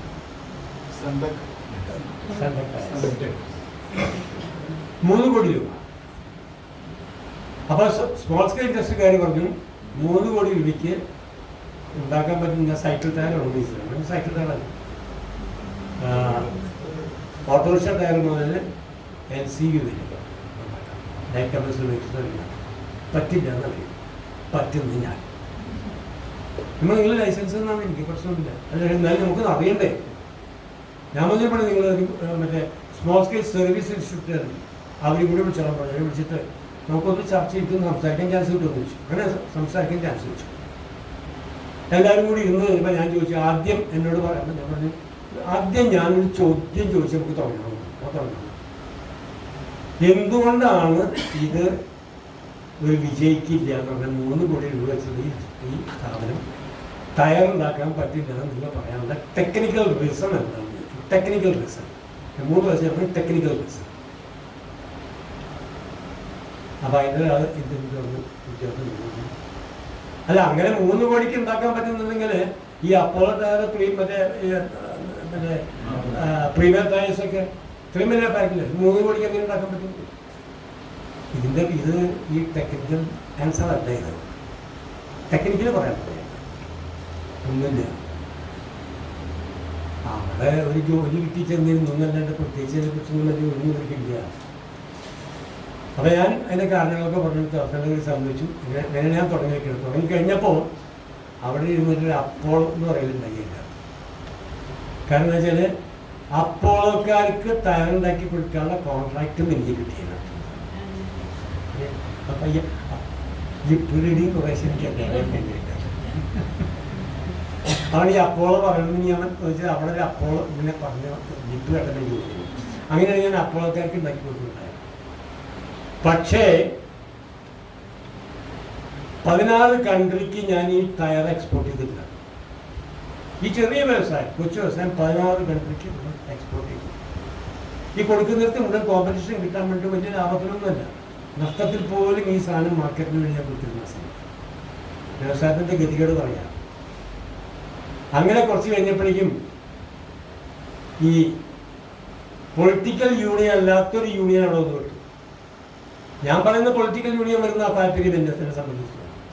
കാരണം അവരോട് കാര്യങ്ങൾ പറഞ്ഞു കഴിഞ്ഞാൽ അവർക്ക് ഒന്നുകിൽ എന്താണെന്ന് പറഞ്ഞു കഴിഞ്ഞാൽ അവർ പറയുന്നേക്കാൾ ഒരു 10 രൂപ കൂടുതൽ നമ്മൾ ജോലിക്കാർക്ക് കൊടുക്കാൻ പറയും. അത് കൊടുക്കാൻ വേണ്ടി കാര്യം അവസാനിക്കും. അത്രയുള്ള കാര്യം നമ്മൾ വലിയ വാശി പിടിക്കേണ്ടിരുന്നാൽ മതി. ഞാൻ അതിനെ പോയിരുന്ന 30 കൊല്ലത്തിൽ കൂടുതൽ ഞാൻ മറ്റു വ്യവസായങ്ങൾക്ക് കൊണ്ടുവന്നിരുന്ന മുതൽ അങ്ങനെ തന്നെ ഒരു കുഴപ്പം എനിക്ക് ഉണ്ടായിട്ടില്ല. ആദ്യമായിട്ട് റബ്ബർ ഫാക്ടറി തുടങ്ങിക്കഴിഞ്ഞ് കഴിഞ്ഞാൽ ജോലിക്കാരെ ടൂറിന് കൊണ്ടുപോകണമെന്ന് തൃശ്ശൂരിലുള്ള സർവ്വ കമ്പനികളിൽ പഠിപ്പിച്ചാൽ ഞാനാണ്. ജോലിക്കാരെയും ഫാമിലി അടക്കം ഞാൻ ടൂറിന് കൊണ്ടുപോകും. ഇതൊക്കെ വെറുതെ ആയിരുന്നു എനിക്ക് പിന്നീട് തോന്നിയിട്ടുണ്ട്. അതൊക്കെ വേറെ കാര്യം നോക്കട്ടെ. അപ്പോൾ ഇതൊക്കെ തുടങ്ങി വെച്ച് ഈ വ്യവസായം തുടങ്ങിയ ഒരു ഘട്ടം വന്നപ്പോൾ എന്താണെന്ന് പറഞ്ഞു കഴിഞ്ഞാൽ ഒരു പ്രൈവറ്റ് യൂണിയൻ വന്നു. ആ യൂണിയനായിട്ട് ചില പ്രശ്നങ്ങളും കാര്യങ്ങളൊക്കെ ഉണ്ടായി. നമ്മൾ സംസാരിക്കുന്നതല്ല, ഈ യൂണിയൻ ലീഡർ അപ്പുറത്ത് പോയി സംസാരിക്കുക, അത് വേറെ വല്ലതും പറയും. അവസാനം ഇത് ഒരു സ്ഥലത്ത് അവസാനിക്കാനുള്ള കണ്ടീഷനായി. ഒരിക്കൽ ഒരു ഹർത്താൽ വന്നു. ആ ഹർത്താലിൻ്റെ അകത്ത് എൻ്റെ മകൻ അന്ന് IIM കൽക്കട്ട കഴിഞ്ഞിട്ട് IIM കൽക്കട്ട പഠിച്ചത്, മറ്റേ എഞ്ചിനീയറിംഗ് കഴിഞ്ഞിട്ട് IIM കൽക്കട്ട ആയിരുന്നു. അത് കഴിഞ്ഞ് പിന്നെ മാരുതിയിൽ പോയി ജോലി ചെയ്തുകൊണ്ടിരിക്കുന്ന സമയത്ത് അവനെ വിളിച്ച് തിരിച്ചു കൊണ്ടുവന്ന് അവനിവിടെ ജോലി ഏറ്റെടുത്തു. ഹർത്താൽ വരണല്ലോ എന്ന് വിചാരിച്ചില്ല. അപ്പോൾ അവനും 3 എൻജിനീയേഴ്സും കൂടി ഈ ഹർത്താലിൻ്റെ ദിവസം പോയി. തൽക്കാലം ചെറിയ കമ്പനിയില്ല, അത് അടച്ചിട്ടു. മീഡിയം സ്കെയിൽ കമ്പനി അത് അടച്ചിട്ട് അവിടെ പോയിട്ട് കുറച്ച് മെയിൻ്റനൻസ് ഒക്കെ ചെയ്തുകൊണ്ടിരുന്ന സമയത്ത് ഒരു ഗ്യാങ് വന്ന്, ഒരു കാരണവുമില്ല, ഈ കമ്പനി കൂട്ടി കിടക്കണം, അത് അടിച്ച് പൊളിച്ച് അതിൻ്റെ അകത്തുള്ള ചില്ലുകളിലൊക്കെ അടിച്ച് പൊട്ടിച്ച് ബഹളമാക്കി അവിടുത്തെ സെക്യൂരിറ്റിക്കാരെ തല്ലാൻ വേണ്ടി വിളിച്ച് അയാളെ ഉപയോഗിച്ചുകൊണ്ടിരിക്കുമ്പോൾ എൻ്റെ മകൻ ഓടി വന്ന് കളിക്കാൻ വന്നു. അവനും കിട്ടി മൂക്കുന്ന ചോര വന്നു. അന്ന് ഞാൻ തീരുമാനിച്ചു, ഇനി എൻ്റെ മക്കൾക്ക് തല്ലുകൊള്ളാൻ വേണ്ടി ഞാൻ ഈ വ്യവസായം നടത്താൻ തീരുമാനിച്ചു. അന്ന് 3 വ്യവസായങ്ങൾക്ക് 3 വ്യവസായം പിന്നത്തെ ആഴ്ച എല്ലാവർക്കും ചെക്ക് കൊടുത്ത് കൂട്ടിക്കണം. അത് അവസാനിച്ചു. അത് അവസാനിപ്പിക്കുമ്പോൾ 5 കോടിയിലധികം എനിക്ക് ലയബിലിറ്റി ഉണ്ട്. എല്ലാ വ്യവസായവും കൂടി ബാങ്ക് ലയബിലിറ്റി ഒന്നും ആലോചിച്ചില്ല. അത് കഴിഞ്ഞിട്ട് എനിക്ക് തോന്നി എൻ്റെ മകൻ വന്ന് അവൻ പുലിവാലാവ് പിടിക്കും. കാരണം ഇതും കൂടി നിങ്ങൾ അറിയണം എന്ന് അനുഭവിച്ച ഒരു വ്യവസായി നൽകി അനുഭവിച്ചെന്ന് നിങ്ങൾ മനസ്സിലാക്കണം. അപ്പോൾ വൈഫ് അന്ന് ഒരു ദിവസം കുളിച്ചുകൊണ്ടിരിക്കുമ്പോൾ താലി പൊട്ടി കെട്ടിപ്പിടിച്ച് കരച്ചിലാണ് എൻ്റെ അടുത്ത്. നമ്മൾ താൻ പേടിക്കേണ്ടത്, ഞാൻ അങ്ങനെ ആത്മഹത്യയില്ല, പേടിക്കേണ്ടെന്ന്. അങ്ങനെയുണ്ടല്ലോ അല്ലേ, ഈ താലി പൊട്ടി വീണ സ്ത്രീകൾക്ക് ഒരു വലിയ പ്രയാസം പറയും. അപ്പം അത്തരത്തിൽ വരെ എത്തിയെന്നർത്ഥം. അപ്പം എൻ്റെ മകൻ ഏതായാലും അത് വിട്ടു പോകുന്നു. നീ പണി പറഞ്ഞു മറ്റൊരു വ്യവസായം തുടങ്ങിപ്പോന്നു. ആ മറ്റൊരു വ്യവസായം തുടങ്ങിയെന്ന് പറഞ്ഞപ്പോൾ എന്താ വെച്ചാൽ ചെറിയ ടയർ മാത്രം ഉണ്ടാക്കാവുന്ന ഒരു കൊച്ചി ഇൻഡസ്ട്രി, ചെറുത് സ്മോൾ സ്കെയിൽ ചെറുതായിട്ട് തുടങ്ങി. ഒരു ദിവസം ഒരു മൈസൂരിലുള്ള ഒരു AGM, സ്റ്റേറ്റ് ബാങ്ക് ഓഫ് ട്രാവൻകൂറാണ്, ഞാൻ എവിടെ ചെന്നാലും സ്റ്റേറ്റ് ബാങ്ക് ഓഫ് ട്രാവൻകൂറിൻ്റെ പേരാണ് പറയുന്നത്, എൻ്റെ ബാങ്ക് എന്നാ പറയുക. കാരണം 1 ലക്ഷം ലോൺ മുതൽ അവസാനം ഈ 5.5 കോടി എത്തണം വരെയുള്ള ലോൺ മുഴുവൻ സ്റ്റേറ്റ് ബാങ്ക് ഓഫ് ട്രാവൻകൂറിൽ എനിക്ക് അനുസരിച്ചു. അപ്പോൾ എവിടെ വന്നാലും മാത്രമല്ല ദ ബെസ്റ്റ് കസ്റ്റമർ എന്ന് പറഞ്ഞിട്ട് അവരുടെ കസ്റ്റമറെ മീറ്റിംഗ് വിളിക്കുമ്പോൾ എന്നെയാണ് പ്രസൻറ്റ് ചെയ്യാൻ. അത്യാവശ്യം സെമിയും കാര്യങ്ങളൊക്കെ ഉണ്ടല്ലോ, അതെല്ലാം കൂടി കണക്കാക്കി ആ എന്നെ ഇയാളൊരു ദിവസം ചെന്ന് ആ AGM എൻ്റെ മുമ്പിൽ എടുത്തിട്ട് പറഞ്ഞു,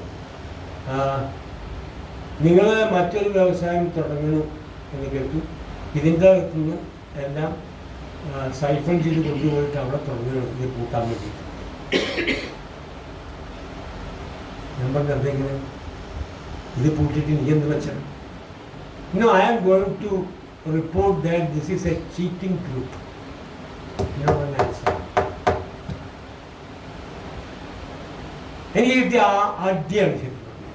കാരണം ഇയാൾ വരുന്നത് വരെ ഈ കണ്ടീഷനായിട്ട് ഞാനിത് കൊണ്ടുനടക്കാൻ നിൽക്കുന്നില്ല. അപ്പോഴും ഇയാൾ ഈ പറഞ്ഞത് എൻ്റെ ചെകുട്ടത്തിൽ കിട്ടിയാണ്. കാരണം അതുവരെ എന്നെ വിളിച്ചിരുന്നത് ബെസ്റ്റ് കസ്റ്റമർ എന്നാണ് വിളിക്കുക.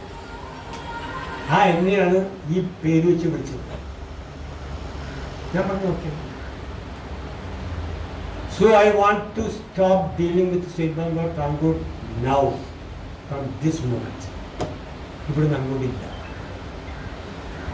പിന്നെ എൻ്റെ ശബ്ദം ഉറക്കി പോകാൻ തീരുമാനിച്ചു കഴിഞ്ഞാൽ പിന്നെ ഞാൻ നേരത്തെ പറഞ്ഞ എൻ്റെ സ്വഭാവം രീതിയിലുണ്ടല്ലോ. പിന്നെ എൻ്റെ ശബ്ദം ഉറക്കായി. സ്റ്റേറ്റ് ബാങ്ക് ഓഫ് ട്രാവൻകൂറിലെ മറ്റു ഓഫീസേഴ്സൊക്കെ വന്നു, അവർ വന്നു. എന്താ ഞാൻ ഇതൊക്കെ പറഞ്ഞല്ല, പ്ലീസ് നമ്മൾ ഒരു പ്ലീസും ഇല്ല, ഇനി ഈ പടിയാറും ചോട്ടില്ല അറിയില്ല. അപ്പോൾ അയാൾ പറഞ്ഞു you pay the complete amount. ഞാൻ നിങ്ങളാരാണ്, നീ ഒരു പോസ്റ്റ്മാൻ, ഇതിൻ്റെ capacity is only up to 25 lakhs. എൻ്റെ എന്ന് പറഞ്ഞു കഴിഞ്ഞാൽ up to almost about 6 crores. നിൻ്റെ ബോർഡിൽ പോകണം, ഞാൻ കടലാസ് തരാം, നീ അതാണെങ്കിൽ അയച്ചു കൊടുത്താൽ മതി. നിനക്കത് എന്നോട് കാശ് അടയ്ക്കാൻ പറഞ്ഞാൽ നിനക്ക് ഒരു അവകാശമില്ല, പോയി പഠിക്കാൻ പറഞ്ഞില്ല. അവിടെ നിന്ന് ഇറങ്ങിപ്പോകുന്നില്ല. അത് കഴിഞ്ഞ് അവിടെ പോയി നേരെ അന്ന് സേതു അന്ന് കഴിഞ്ഞു. കാരണം ഞാൻ പറഞ്ഞറിയോ, അന്ന് ഒരു വ്യവസായിയുടെ മനസ്സറിയാൻ ഒരു സാഹിത്യകാരുണ്ടായിരുന്നു, സേതുവാണ് അവിടെ. ഞാൻ നേരത്തെ ഈ പറഞ്ഞ വാചകം ഓർക്കുന്ന സേതുണ്ട്. കാരണം ഞാൻ പറഞ്ഞത് കൃത്യമായിട്ട് മനസ്സിലാക്കുകയും അദ്ദേഹം അതിനുവേണ്ടി കരിക്കുലം നീക്കം ചെയ്ത് എനിക്ക് അവസാനം 6.5 കോടി അടയ്ക്കാൻ പറ്റും. എനിക്ക് 5 കോടി വൺ ടൈമായിട്ട് അടച്ചതെന്ന് പറഞ്ഞു. ഞാനായിട്ട് ഉണ്ടാക്കിയ പലതും വിറ്റ് 5 കോടി അടച്ച് അവസാനിച്ചു. സ്വസ്ഥമായി. മക്കൾക്കാർക്കും എൻ്റെ വ്യവസായം തുടങ്ങാൻ താല്പര്യമില്ല. അപ്പോൾ അതുകൊണ്ട് എന്താ വെച്ചാൽ പിന്നെ എനിക്ക് വഴിയില്ല. സോ എനിക്ക് പിന്നീട് വന്നത്, അപ്പം പിന്നെയും കുറച്ച് ലോൺസ് പുറത്തുള്ള ലോണുകളൊക്കെ ഉണ്ട്. പിന്നെ വന്നത് എൻ്റെ മനസ്സിലുള്ള എൻ്റെ സിനിമ മാത്രമേ ഉള്ളൂ. പിന്നെ ഞാൻ സിനിമയിൽ കോൺസെൻട്രേറ്റ് ചെയ്യാൻ തുടങ്ങി. അങ്ങനെ സിനിമയാണ് എന്നെ ആ കുഴിയിൽ നിന്ന് രക്ഷപ്പെടുത്തി ഇന്ന് നിങ്ങളുടെ മുമ്പിൽ നിൽക്കുമ്പോൾ സിനിമാ നടൻ എന്ന നിലയ്ക്ക് ഇദ്ദേഹം പറഞ്ഞില്ല, അതായത് എൻ്റെ പറഞ്ഞില്ലേ കാശുണ്ടാക്കിയ ആളെന്നൊക്കെ പറഞ്ഞില്ലേ, കാശുണ്ടാക്കിയ ആളല്ല, കാശുണ്ടെങ്കിൽ ഞാൻ ഇൻ കൈൻഡ് വേറെ കിടക്കുന്നു ഇല്ലാന്ന് ഞാൻ പറയില്ല, സിനിമയൊന്നും ഉണ്ടാക്കി തന്നെ. പക്ഷെ ഞാൻ ഒരിക്കലും കാശിൻ്റെ പുറകെ പോകാത്തതാണ്. ഇന്നും എന്നോട് ചോദിച്ചാൽ എൻ്റെ മകൻ പറയും, അച്ഛാ റോളിന് ദിവസം കിട്ടുന്ന കാശ് തന്നെയാണ് കൂടുതൽ ചോദിച്ചാൽ ഞാൻ എനിക്ക് വേണ്ട, എനിക്ക് ഞാൻ പറയുന്ന കാശ് കുറയൂല്ല കൂടില്ല, അത് അന്നും ഇന്നും അതില്ല. ഇനി അന്ന് ഒരു സാധാരണ ഒരു വ്യക്തി കൂടെ പറയാം, ഒരു കുറച്ച് കുട്ടികളിലെല്ലാം കൂടി കുറച്ച് കാശ് എടുത്ത് ഒരു സിനിമ എടുക്കാൻ കൊണ്ടുവന്നു, നൂൽപ്പാലം എന്നതിൻ്റെ പേര്. ആ അന്ന് ഡയറക്റ്റ് ചെയ്ത ആൾ ഇപ്പം ഇന്ന് കുറേ നല്ല സിനിമകളൊക്കെ ഡയറക്റ്റ് ചെയ്യാൻ തുടങ്ങിയിട്ടാണ്. അന്ന് ആദ്യത്തെ സിനിമയാണ്. 8-10 കുട്ടികൾ കൂടി കാശ് എടുത്ത് വന്നതാണ്. എല്ലാം പറഞ്ഞുകൊണ്ട് പറഞ്ഞു ഞങ്ങൾ ഇങ്ങനെ എല്ലാവരും കൂടി വരിക. ഇപ്പം ഞാനും ഈ സിനിമയും നാടകമൊക്കെ ആയിട്ട് നടക്കുന്നതുകൊണ്ട് എനിക്കും ഈ അവരുടെ വിഷമം എനിക്ക് മനസ്സിലാവും. ചേട്ടൻ എന്തായാലും തരണമെന്ന് ചോദിച്ചു. ആ ക്യാരക്ടർ നിങ്ങൾ എത്ര വിചാരിച്ചിരിക്കുന്നത്? ഞങ്ങൾ വിചാരിച്ചു 1 ലക്ഷം രൂപ മതി അവസാനിപ്പിച്ചാൽ. അവർ പറഞ്ഞ കാശ് ഞാൻ അങ്ങനെ. പക്ഷെ അത് കണ്ടിട്ട് വേറെ ആൾ വന്നാൽ പണി നോക്കാൻ പറയും. അപ്പം എൻ്റെ കാശ് ഞാൻ പറയാം, അതാണ് വിഷയം. അപ്പം ഇതിലും സിനിമ എടുക്കാനുള്ള ആൾക്കാരുണ്ടെങ്കിൽ 1 ലക്ഷം രൂപ വിചാരിക്കണ്ട. അപ്പം ഞാൻ പറഞ്ഞതെന്താ വെച്ചാൽ ഞാൻ അങ്ങനെ ഈ പണത്തിൻ്റെ പുറകെ ഇന്നു വരെയും ഓടിയിട്ടില്ല. എൻ്റെ മക്കളെയും ഞാനത് പഠിപ്പിച്ചിട്ടില്ല. അപ്പം അതുകൊണ്ട് തന്നെ എനിക്ക് ആരുടെ മുമ്പിലും ഈ കടമായിട്ടുള്ള കടകൾ അടച്ച അവസാനിപ്പിച്ചിട്ടുണ്ട്. ഇനിയും കുറച്ചൊക്കെ ചെലവൊക്കെ ചെയ്യാണ്ട് അത് സിനിമയിൽ കിട്ടുന്ന സമയത്ത് അത് അതാണില്ല. അപ്പം അതുകൊണ്ട് പിന്നെ ഈ പറഞ്ഞില്ലേ, ഇതിൽ സംസാരിച്ച് പറഞ്ഞല്ലോ സിനിമ തന്നെ ആയിരുന്നു എന്ന് പറഞ്ഞില്ല. ആയിക്കോട്ടെ, സ്പെല്ലിംഗ് മിസ്റ്റേക്കാണ്. എനിക്കൊരു സങ്കടമില്ല. കാരണം എന്താ അറിയോ, എൻ്റെ കയ്യിൽ റെക്കോർഡുണ്ട് 90 വയസ്സിന് മുമ്പ് പോവില്ല എന്ന് പറഞ്ഞിട്ട്. ജോത്സ്യന്റെ കടലാസുണ്ട്, ജോത്സ്യൻ കടലാസ് എന്നുണ്ട് എനിക്ക്. അതിന് മുമ്പ് പോയി ആൾക്ക് ചീത്തപ്പേര്. എനിക്ക്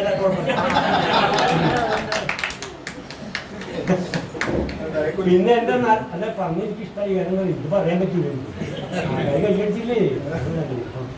മാത്രമല്ല നല്ല നടപ്പുണ്ട്. ആ നല്ല നടപ്പിന് 10 വയസ്സ് കൂടെ കിട്ടും. അതുകൊണ്ട് 100 തികഞ്ഞിട്ട് പോകുന്നുള്ള വാശിലായി നിൽക്കും.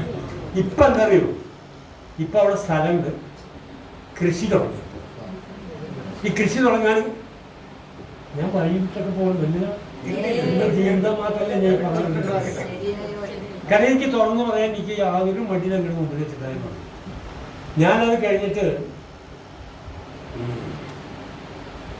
ഈ വൈഫിന്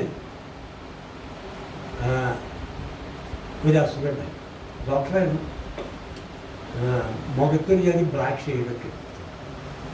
ഈ പഴയ പേഷ്യൻസ് ഒന്ന് ചോദിക്കും, ഡോക്ടർ മുഖത്തിൻ്റെ കറുത്ത നമുക്ക് അന്നത്തെ ദിവസം പോകാം. കാര്യം എന്താ വെച്ചാൽ ട്രീറ്റ്മെൻ്റ് ഒന്നുമില്ലാത്ത അസുഖമാണ്. അത് പതുക്കെ പതുക്കെ ഇങ്ങനെ ഡെത്തിലേക്ക് പോകും. അങ്ങനെ അസുഖമാണ് വന്നിരിക്കുന്നത്. ട്രീറ്റ്മെൻറ്റ് ഇല്ലാതെ പറ്റുന്ന ഞാൻ നേരത്തെ പറഞ്ഞിട്ടുണ്ട്, നമുക്കറിയാം. പക്ഷെ എന്നൊരു സഡൻ ഒരു മരണം ഉണ്ടാവില്ല, സ്ലോ ഡെത്ത്. അപ്പോൾ അങ്ങനെ പെട്ടെന്ന് വന്നപ്പോൾ ഞാനിങ്ങനെ നമ്മൾ പറഞ്ഞു, നമുക്കൊരു ദിവസം മൂത്ത മകൻ അന്ന് ആഫ്രിക്കയിലാണ്, ബോട്സ്വാന എന്ന സ്ഥലത്താണ്. ഇത്രയും നാൾ മക്കൾ നമ്മുടെ കൂടെ ഇരുന്നല്ലോ. കുറച്ച് ഞങ്ങൾക്ക് ഇതൊന്നും മാറിയിട്ട് നമുക്ക് അങ്ങോട്ട് പോവാം തീരുമാനിച്ച് അങ്ങനെ അവിടെ ചെന്നു. അവിടെ ചെന്ന് നോക്കിയപ്പോൾ അവിടെയുള്ള ആൾക്കാർ ഈ മലയാളികൾ അവിടെ കുറേ മലയാളികൾ. അപ്പോൾ അവർ സിനിമ കണ്ടിട്ടുള്ള കാരണം കൊണ്ട് എന്നെ അവിടുത്തെ എൻ്റെ ഒരു ചോപ്പീസ് ഗ്രൂപ്പ് എന്നൊക്കെ വലിയ ഇത് ഇപ്പോൾ 100 സൂപ്പർ മാർക്കറ്റുണ്ട്. എൻ്റെ മകനും അതിൻ്റെ അകത്ത് വർക്ക് ചെയ്യുന്നു, CEO ആയിട്ട്, ഓപ്പറേഷൻസിൻ്റെ ഹെഡായിട്ട് വർക്ക് ചെയ്യാം. അപ്പോൾ അവിടെ ചെന്ന് കഴിഞ്ഞപ്പോൾ ഇങ്ങനെ വീട്ടിൽ ചെന്നു. ഇങ്ങനെ ഭക്ഷണം കഴിക്കാൻ പറ്റും. എന്നാൽ സിനിമ നടന്നല്ലേ അവിടെ ചെന്നപ്പോൾ എഴുതി വെച്ച് നമുക്ക് വ്യവസായം തുടങ്ങിയത്. കാരണം അങ്ങനെ നാട്ടിലുള്ള ആളായതുകൊണ്ട് ഒഴിവുകാരനാണ്, നമുക്കറിയാം. ഞാൻ ഈ വ്യവസായം പറഞ്ഞാൽ വന്നില്ല, എനിക്ക് താല്പര്യമില്ല. കാരണം ചില ബൈക്കിന് ഇങ്ങനെ അസുഖമൊക്കെ ഉണ്ടാകും. അതുകൊണ്ട് ഞാനിവിടെ ബൈക്ക് മല മെഡിക്കൽ കോളേജിൽ അസോസിയേറ്റ് പ്രൊഫസറായിട്ട് വർക്ക് ചെയ്യാം റിട്ടയർമെൻറ്റിന് ശേഷം. അങ്ങനെ അവിടെ ചെന്നു. അത് പറഞ്ഞില്ല, അത് വൈഫ് ഇവിടെ നിന്ന് തൊട്ട് ഇവിടെ വർക്ക് ചെയ്യാറ്. ഞാൻ നാളെ വിളിക്കാട്ടോ എന്ന് പറഞ്ഞു. പിറ്റേ ദിവസം വിളിച്ചിട്ട് പറഞ്ഞ് ഞാൻ ഡയറക്ടർ ഹെൽത്ത് സർവീസിനകത്ത് പറഞ്ഞു. കാരണം ചെറിയ കൺട്രിയാണ്, ഇവർക്ക് എല്ലാവരും നല്ല അടുത്തുണ്ട്. അവിടുത്തെ എല്ലാം പറഞ്ഞു. അങ്ങനെ വൈഫ് അവിടെ വർക്ക് ചെയ്യാൻ തുടങ്ങി. വർക്ക് ചെയ്യാൻ തുടങ്ങിയ സമയത്താണ് ചേട്ടൻ ഡോക്ടറായിരുന്നു, ഡോക്ടർ രാജഗോപാലൻ, സർജനാണ്. അപ്പോൾ ഏട്ടൻ പറഞ്ഞാൽ ഞങ്ങളൊക്കെ തീർക്കും, വൈഫും തീർക്കും. അപ്പോൾ ഈ ലിവർ ട്രാൻസ്പ്ലാന്റേഷൻ ഒന്ന് ചെയ്ത് നോക്കിക്കൂടെ എന്ന് ചോദിച്ചില്ല, സമ്മതിക്കില്ല. കാരണം വെച്ചാൽ ഈ ലിവിങ് ഡോണറിനെ വയ്ക്കാനുള്ള കണ്ടീഷൻ വന്നു പുറകെ. അപ്പോൾ അതിനു വേണ്ടി വന്ന എല്ലാ കാര്യം കഴിഞ്ഞ് അതിനു വേണ്ടി പുറപ്പെട്ടതാണ്. പുറപ്പെട്ട് അതിനുള്ള കാശുകളൊക്കെ റെഡിയാക്കി വെച്ച് സർജറിക്ക് പോയി. സർജറി വരുന്നതിന് മുമ്പ് പെട്ടെന്നൊരു ദിവസം ഒരു പനി വന്നു. അമൃതയിൽ പോയി അഡ്മിറ്റ് ചെയ്തു. 1911 സെപ്റ്റംബർ 11-ാം തീയതി രാത്രി 11 മണിക്ക് എന്നോട് ചോദിക്കാം യാത്രയിൽ. അതാണ് കഥ. അതെൻ്റെ ജീവിതത്തിൽ എന്നെ സംബന്ധിച്ചോളം എൻ്റെ ഒരു ചെറിയ പറയാം. ഞാൻ പിന്നീട് ഇങ്ങനെ പതുക്കെ പുറകോട്ട് പോവുക. അപ്പം എന്നെ സംബന്ധിച്ച് പിന്നീട് ആ സമയത്ത് ഞാൻ ആ പീരീഡിലൊക്കെ ഞാൻ ബോട്സ്വാനയിൽ കുറച്ച് നാളുണ്ടായിരുന്നു. അപ്പം എൻ്റെ മൂത്ത മകൻ്റെ വൈഫ് മരുമകള് രണ്ടാമത്തെ പുസ്തകത്തിന് വേണ്ടി വരിക. അപ്പം മകനും മൂത്ത പേരക്കുട്ടിയും മാത്രമേ ഉള്ളൂ. അപ്പോൾ എൻ്റെ മകന് ഇതൊന്നും അറിഞ്ഞില്ല, ഈ കുക്കിംഗ് ഒന്നും അറിയില്ല. അപ്പം പിന്നെ ഞാൻ തന്നെ ഇത് ചെയ്യണം, വേറെ വഴിയില്ല. അവിടെയുള്ള ആൾക്കാർക്ക് നമ്മുടെ നമ്മുടെ കുക്കിംഗ് ഒന്നും അറിയില്ല. അവസാനം പിന്നെ മരുമകൾ പോകുന്നതിന് മുമ്പ് 1 മാസം മുമ്പ് ഞാൻ അസിസ്റ്റൻ്റായിട്ട് മൂപ്പരെ കൊണ്ടുവന്ന് കുറേശ്ശെ കുക്കിംഗ് പഠിച്ചു. പിന്നെ ലക്ഷ്മി നായരുടെ പുസ്തകം കിട്ടി എനിക്ക്, അത് വെച്ച് പഠിച്ചു. അപ്പോഴേക്കാണ് പുസ്തകം പഠിക്കാൻ തുടങ്ങിയത്. കോളേജ് പഠിക്കാൻ കാലത്തൊന്നും പഠിച്ചില്ല, എക്സ്ട്രാ കരിക്കുലർ ആക്ടിവിറ്റീസ് ഒന്നും പറ്റില്ല. ഇതൊക്കെ പഠിച്ചത് ചെയ്യാൻ തുടങ്ങിയപ്പോൾ എനിക്ക് താല്പര്യമായി. അപ്പോഴെനിക്ക് ഓർമ്മ വരുന്നത് പലപ്പോഴും എന്തറിയോ, എൻ്റെ അമ്മ എനിക്ക് ഓർമ്മ വരും. ഞാൻ പറഞ്ഞു വരുന്നത്, ഒരു ഘട്ടത്തിലും നമ്മൾ ചെറുപ്പകാലത്ത് ഓർമ്മിക്കാത്ത എൻ്റെ അമ്മയും അച്ഛനെയും ഞാൻ ഓർക്കുന്നത് ചില കണ്ടീഷൻസ് വരുമ്പോഴാണ്. അച്ഛനെ ഞാൻ ഓർക്കുന്നത് ഇപ്പം ഈ അടുത്ത കാലത്താണ്. ഒരുപാട് നല്ല വ്യത്യാസം. എന്തുകൊണ്ട് അച്ഛൻ തല്ലിന്ന് എനിക്ക് മനസ്സിലാവുന്ന ഈ അടുത്ത കാലം, കുറച്ച് നാൾ ഈ ബോട്സ്വാന എന്നപ്പോൾ തന്നെയാണ്. എൻ്റെ അമ്മയെ ഓർക്കുമ്പോഴും ഞാൻ പലപ്പോഴും ഞാൻ ബോട്സ്വാന എന്നപ്പോഴാണ്. കാരണം വെച്ചാൽ ഞാൻ ഭക്ഷണം ഉണ്ടാക്കി കൊടുത്ത് കുട്ടികളത് കഴിക്കുമ്പോൾ നമുക്ക് കിട്ടുന്നൊരു സന്തോഷം മനസ്സിലായിട്ടുണ്ട്. എൻ്റെ അമ്മ എപ്പോഴും പറഞ്ഞു കേട്ടിട്ടുണ്ട്. കാരണം അമ്മ ഉണ്ടാക്കി വയ്ക്കും, കളിക്കാൻ പോയി തിരിച്ചു വന്ന് സ്കൂളിൽ നിന്ന് വന്ന് വലിച്ചു വായി ഇട്ടിട്ട് പോകുമ്പോൾ അമ്മ പറയും, ഇവർക്ക് എന്തിനാണ് ഞാൻ ഈ സ്വാദോടുകൂടി ഈ സാധനം ഉണ്ടാക്കി വെക്കണമെന്ന് ചോദിക്കേണ്ട. അപ്പം അമ്മ അന്ന് ഞാൻ മൂലം എന്തുമാത്രം സങ്കടപ്പെട്ടിരുന്നു ഭക്ഷണത്തിൻ്റെ കാര്യത്തിൽ നിന്ന് ഞാൻ മനസ്സിലാക്കുന്നത് ഞാൻ കുക്ക് ചെയ്യാൻ തുടങ്ങിയപ്പോഴാണ്. അങ്ങനെ കുക്കിംഗ് എനിക്കൊരു ഭയങ്കര ഇഷ്ടമായി. ഞാൻ നല്ലൊരു കുക്കായി. എൻ്റെ മരുമകൾ പറഞ്ഞത് എൻ്റെ സാമ്പാറാണ് ഏറ്റവും നല്ല സാമ്പാർ എന്ന് പറയും. ഞാൻ ബേക്കറിയിലാണ്. എന്നെ പറ്റിക്കാനാണോ എനിക്ക് സംശയമുണ്ട്. കാരണം എന്നെ കൊണ്ട് പണിയെടുപ്പിക്കാനോ. ഈ ബോട്സ്വാന ചെന്നപ്പോൾ വിശേഷം എന്താ വെച്ചാൽ, ഞാൻ എല്ലാ ദിവസവും ഇൻഡസ്ട്രി തുടങ്ങിയ സമയത്ത് പോകാം 5:30 മണിക്കും 5 മണിക്കും ഇടയ്ക്ക് ഞാൻ എണീക്കും. അവിടെ 3.5 മണിക്കൂർ പുറകിലാണ്. അപ്പം അതുകൊണ്ട് കുട്ടികളുടെ കോമ്പറ്റീഷൻ ഇല്ലാണ്ട്, എനിക്ക് മത്സരം ഇല്ലാണ്ട് TV കാണാൻ പറ്റുക, ന്യൂസ് ഇവിടുത്തെ കാണാൻ പറ്റുക ഈ 5 മണിക്ക് എണീക്കുമ്പോഴാണ്. അപ്പോൾ എണീറ്റ് ഈ TV കാണുന്നതിൻ്റെ ഇടയ്ക്ക് കിച്ചൺ എൻ്റെ നേരെ മുമ്പിലാണ്. അപ്പോൾ ഇവർക്കുള്ള മസാല ദോശയ്ക്കുള്ള മസാല സാധനങ്ങൾ, മറ്റേ പുട്ടാണെങ്കിൽ പുട്ട് ഇതൊക്കെ ഉണ്ടാക്കി റെഡിയാക്കി വെച്ചു. അപ്പം ഇവർ പറഞ്ഞു ഞാൻ ഉണ്ടാക്കിയാൽ നല്ല സ്വാതന്ത്ര്യം മരുമകളുടെ ഇങ്ങനെ വലിയ പബ്ലിസിറ്റി കൊടുക്കുന്നത്. ഇപ്പം എനിക്കൊരു സംശയമുണ്ട്, എന്നെ ചതിച്ചതാണോ? അല്ല അല്ലേ, ചുമ്മാ പറയാം, എൻ്റെ മരുമകൾ കേൾക്കണ്ട. അപ്പം എന്താ അറിയോ, അതോടുകൂടി എനിക്ക് അത് പഠിച്ചു. മാത്രമല്ല കുറച്ച് സ്ഥലമുണ്ട്. ഞങ്ങൾ ആദ്യം താമസിച്ച അവിടെ ഈ നമുക്ക് സ്വന്തം സ്ഥലം വാങ്ങാമെന്നുണ്ട്. അപ്പം ഞാൻ മാനോട് പറഞ്ഞില്ല, നിനക്ക് ഈ മറ്റേ വാടകയ്ക്ക് അവരുടെ അതിലാണ് താമസിക്കുന്നത്, അവരുടെ ക്വാർട്ടേഴ്സിലാണ്. അപ്പോൾ താമസിക്കുമ്പോൾ ഈ വാടകയ്ക്ക് താമസിക്കുകയാണെങ്കിൽ അതിന് കാശ് കൊടുക്കും. അപ്പോൾ ഞാൻ പറഞ്ഞു നോക്കുമ്പോൾ ഇവന് കൊടുക്കുന്ന സാലറിയും അതിൻ്റെ പെർസെൻറ്റേജൊക്കെ നോക്കുമ്പോൾ എന്താ വെച്ചാൽ, ഈ ഒരു പണി ഒരു ലോൺ എടുത്തിട്ട് വീട് മേടിക്കും. ആ ലോൺ കഴിക്കാനുള്ള കാശ് നിങ്ങൾക്ക് അവർക്ക് കിട്ടില്ല. അങ്ങനെ അവൻ ചെറിയ വീട് വെച്ചു. ആ വീട് ഈ മറ്റേ എന്താ പറയുക ടൗൺ ഹൗസിനാണ്. ഒരു ചുമര് കോമണാണ്. പുറകിൽ കുറച്ച് സ്ഥലം ഉണ്ടാവും. ആ സ്ഥലം നമുക്ക് സ്വന്തം. അപ്പം ഞാൻ അവിടെ ചെന്ന് കുറച്ച് കൃഷി തുടങ്ങി. വേറെ പണിയുണ്ട്. ഈ അതിൻ്റെ ഇടയ്ക്ക് ഞാൻ ഒരു പേപ്പർ റീസൈക്ലിംഗ് എഞ്ചിനീയറിംഗ് പണി എൻ്റെ കൂട്ടത്തിലുണ്ട്. പേപ്പർ റീസൈക്ലിങ്ങിൻ്റെ ഒരു ഫാക്ടറി സെറ്റപ്പ് ചെയ്ത് കൊടുക്കാനുള്ള ചുമതലയുണ്ട്. പക്ഷെ എന്നാലും അതിന് ഓഫീസ് ടൈം ഉണ്ട്. അത് കഴിഞ്ഞ് ഞാൻ ഇരിക്കേണ്ട ആവശ്യമില്ല. അപ്പോൾ വരുമ്പോൾ സമയമുണ്ട് എനിക്ക് ഇഷ്ടം പോലെ. അപ്പോൾ കാലത്ത് എനിക്ക് കഴിഞ്ഞ് കഴിഞ്ഞാൽ നമുക്ക് സമയം ഉണ്ടാകുമ്പോൾ കൈക്കോട്ട് എടുക്കും, കളയ്ക്കും, ചെറിയ പച്ചക്കറികളൊക്കെ ഉണ്ടാക്കി ഇങ്ങനെ ചെറിയ കൃഷി അവിടെ നിന്ന് തുടങ്ങി വെച്ചിട്ടുണ്ട്. ഇപ്പം അവിടെ പോരുമ്പോൾ മരുമകൾ കോളേജ് ലെക്ചറാണ്. അപ്പോൾ ഇവൾക്ക് ഇത് ഈ മറ്റേ വെണ്ടയ്ക്കും മത്തങ്ങയും ഉണ്ടാക്കാനുള്ള സമയം ഉണ്ടാവില്ല, എന്താണെന്ന് സമയം ഉണ്ടാവില്ല, അതൊക്കെ എനിക്കറിയാം. അപ്പോൾ ഞാൻ പോരുന്നതിന് മുമ്പ് എന്ത് ചെയ്തെന്ന് വെച്ചാൽ, ഇവിടുന്ന് കടത്തി കൊണ്ടുപോകും സാധനങ്ങൾ. നെല്ലി, അരിനെല്ലി, മാവ്, പ്ലാവ്, ഓക്കെ അവിടെ കിട്ടും. മറ്റേ പീച്ച് ഇതൊക്കെ. അപ്പോൾ എനിക്ക് വലിയ സന്തോഷം എന്ന് പറഞ്ഞാൽ 2 പീച്ച് വന്നു. ഒന്ന് യെല്ലോ പീച്ചാണ്, ഒന്ന് റെഡ് പീച്ചാണ്. ഇത് രണ്ടും അടുത്തടുത്ത് വെച്ചു. ഒരു ദിവസം നോക്കുമ്പോൾ ഇതിൻ്റെ ഇല മുഴുവൻ ഇങ്ങനെ കുഴിയാണ്. മനസ്സിൽ വല്ലാത്ത വേദനയായി. എങ്ങനെയാണ് ഒരു കൃഷിക്കാരന് ഇതൊക്കെ കാണുമ്പോൾ ഉണ്ടാകുന്ന വേദന എന്ന് ഞാൻ തുടങ്ങുന്ന അറിഞ്ഞില്ല. ഈ ഭയങ്കര ഇഷ്ടമായിരുന്നു. തുടങ്ങിക്കഴിഞ്ഞപ്പോൾ ഭയങ്കരമായിട്ട് ഇഷ്ടമായി. അപ്പം ഞാൻ വല്ലാതെ പേടിച്ച് ഞാൻ ചോദിച്ചു കഴിഞ്ഞപ്പോൾ നല്ലൊരു ഇവിടെ തണുപ്പ് വരിക, തണുപ്പ് വരുമ്പോൾ ഈ ഇല മുഴുവൻ പൊഴിയുന്നു. അപ്പം ഈ വടി മാത്രമായിട്ട് നിൽക്കണം, ഒരു വൃത്തിയായിട്ട് വെറുതെ ഉണങ്ങി നിൽക്കുന്ന അവിടെ നിൽക്കുക. ഇതിനി എപ്പോഴും ശരിയാവാൻ നോക്കിയിരുന്ന അവസാനം തണുപ്പ് കുറയുമ്പോൾ ആദ്യം വരുന്ന എൻ്റെ മുള്ള പിങ്ക് നിറത്തിലുള്ള പൂക്കളാണ് ആദ്യം വരുന്നത്. എന്തൊരു ഭംഗിയായിട്ട് കാണാൻ വേണ്ടിയിട്ട്.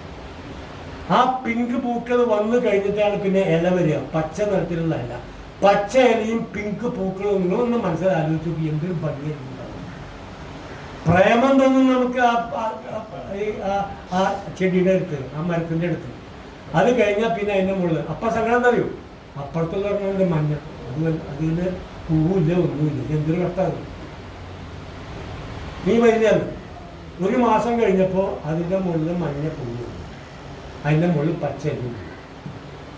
അത് കഴിഞ്ഞ് 3 കൊല്ലം കഴിഞ്ഞാൽ ഞാൻ അവിടെ വിടണേ. ഈ 3 കൊല്ലം ആദ്യം പിങ്ക് പൂവുണ്ടാവും. കൃത്യം ഏകദേശം 1 മാസം കഴിഞ്ഞ് കഴിഞ്ഞാൽ മറ്റേതിൻ്റെ മുകളിൽ മഞ്ഞ പൂവുണ്ടാവും.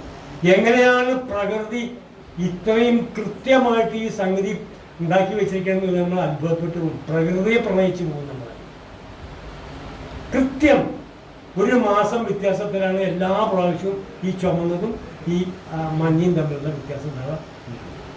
ഇപ്പോൾ ഇവിടെ വന്നു കഴിഞ്ഞാൽ, ഇവിടെ വന്നപ്പോൾ എന്താ അറിയോ, ഈ സിനിമ എന്നുള്ളത് കുറഞ്ഞു വരികയാണെന്ന്. ഈ പ്രായമായവരെ പൊതുവെ വലിയ പ്രായമുള്ളവരില്ല, തല വരച്ചെന്തെങ്കിലും ചെറുപ്പക്കാരെ നമുക്ക് അതുകൊണ്ട് ധൈര്യമായിട്ട് പറയാം, പ്രായമായവരെ ഇപ്പം ആർക്കും വേണ്ട, സിനിമക്കാർക്കും വേണ്ട. കാരണം എന്താ വെച്ചാൽ ഇപ്പം നമ്മൾ മറ്റേ പ്രവർത്തനം ചെയ്യാൻ ഞാൻ പോലെ ശരിയാണ്. ഞാൻ അതിനുള്ള പ്രായമല്ലല്ലോ ഇപ്പോൾ, ആൾക്കാർക്ക് അറിയാം വയസ്സായി. അപ്പം ഈ കാരണവന്മാരെ ആളുകൾക്ക് ഇപ്പോഴും വിളിക്കുന്നുണ്ട് കേട്ടോ. അപ്പം അതിൻ്റെ അകത്ത് ഇല്ല. ഇപ്പം ഇങ്ങനെ ഒരാൾ പറഞ്ഞത് ഒരു വില്ലൻ ചെയ്താലോ നമുക്ക്, ചെയ്യാലോ എന്നുള്ളത്. അപ്പം എന്തായാലും ഞാൻ എന്നെ വിളിക്കുന്ന കാലത്ത് 2 സീനായാലും 3 സീനായാലും 3, കാരണം ഇപ്പം കിട്ടുന്നൊക്കെ ബോണസല്ലേ, കിട്ടുന്നതൊക്കെ നേരത്തെ കിട്ടും. അപ്പം ഇപ്പോഴും ഞാൻ പോകുന്നുണ്ട്, കാരണം അതില്ലാതെ പറ്റില്ല.